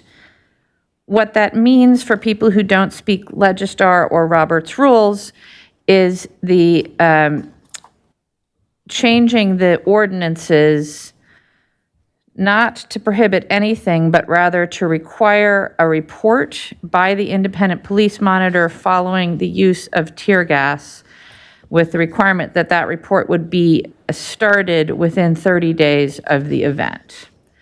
So on that motion, we're back to discussion. Alder Bennett. Same thing, stop the filibuster. But also, as an Equal Opportunities Commissioner, please send it my way, and I'm happy to speak on it there. Thank you, Alder. Alder Figueroa Cole. I'd like to call the question. Conveniently, Alder, there are no other alders in the queue, so unless there's objection, we will move to a vote. Again, what's before you is the second substitute as amended to require the production of an after-action report by the independent police monitor following the use of tear gas, with the requirement that that review would begin within 30 days of the event. I anticipate that Alder Carter would like a roll call. Well, Mayor, I just wanted to say that someone mentioned the EOC, and that's not in there. No, Alder, we're now voting on adoption. Okay. Right, so since we're not. I thought I heard an alder say, send it to the EOC. That's what I thought I heard. I'm sorry. Alder Carter, your colleague was confused.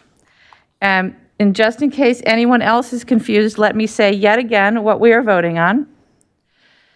The motion before us is to adopt the second substitute as amended, which means that if you vote aye, you will be asking the independent monitor to produce an after-action report following the use of tear gas by the Madison Police Department, and that report and review will begin within 30 days of the event. Everybody clear? Okay. So all those in favor of that, aye. Those opposed, no. As your name is called, and the clerk will please call the roll. Alder Figueroa Cole. Aye. Aye. Alder Foster. Aye. Aye. Alder Furman. Aye. Aye. District 17 is vacant. Alder Harrington McKinney. No. No. Alder Heck. Aye. Aye. Alder Mayadzi. No. No. Alder Paulson. Aye. Aye. Alder Fair. Aye. Aye. Alder Tischler. Aye. Aye. Alder Verveer. Aye. Aye. Alder Vidavere. Aye. Aye. Alder Wahelier. Abstain. Abstain. Alder Abbas.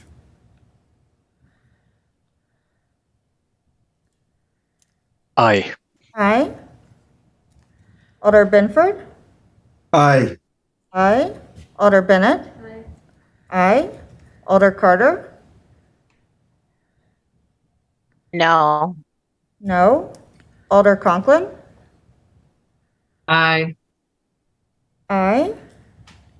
Alder Curry. Aye. Alder Evers. No. No. Madam Mayor, I have 14 ayes and 4 noes. With 14 ayes, 4 noes, and 1 abstention, the item passes. And we are on to introductions from the floor. President Furman. Sorry, let me just get up the right item. So from the floor, I'm introducing legislative file number 73840. It's related to a loan agreement to Madison Interstate East, a 16 automatic district, referring to the Finance Committee on 9/28 and the Common Council on 10/11. Is there a second? It's moved and seconded to introduce the item from the floor. Is there any objection to recording a unanimous vote in favor?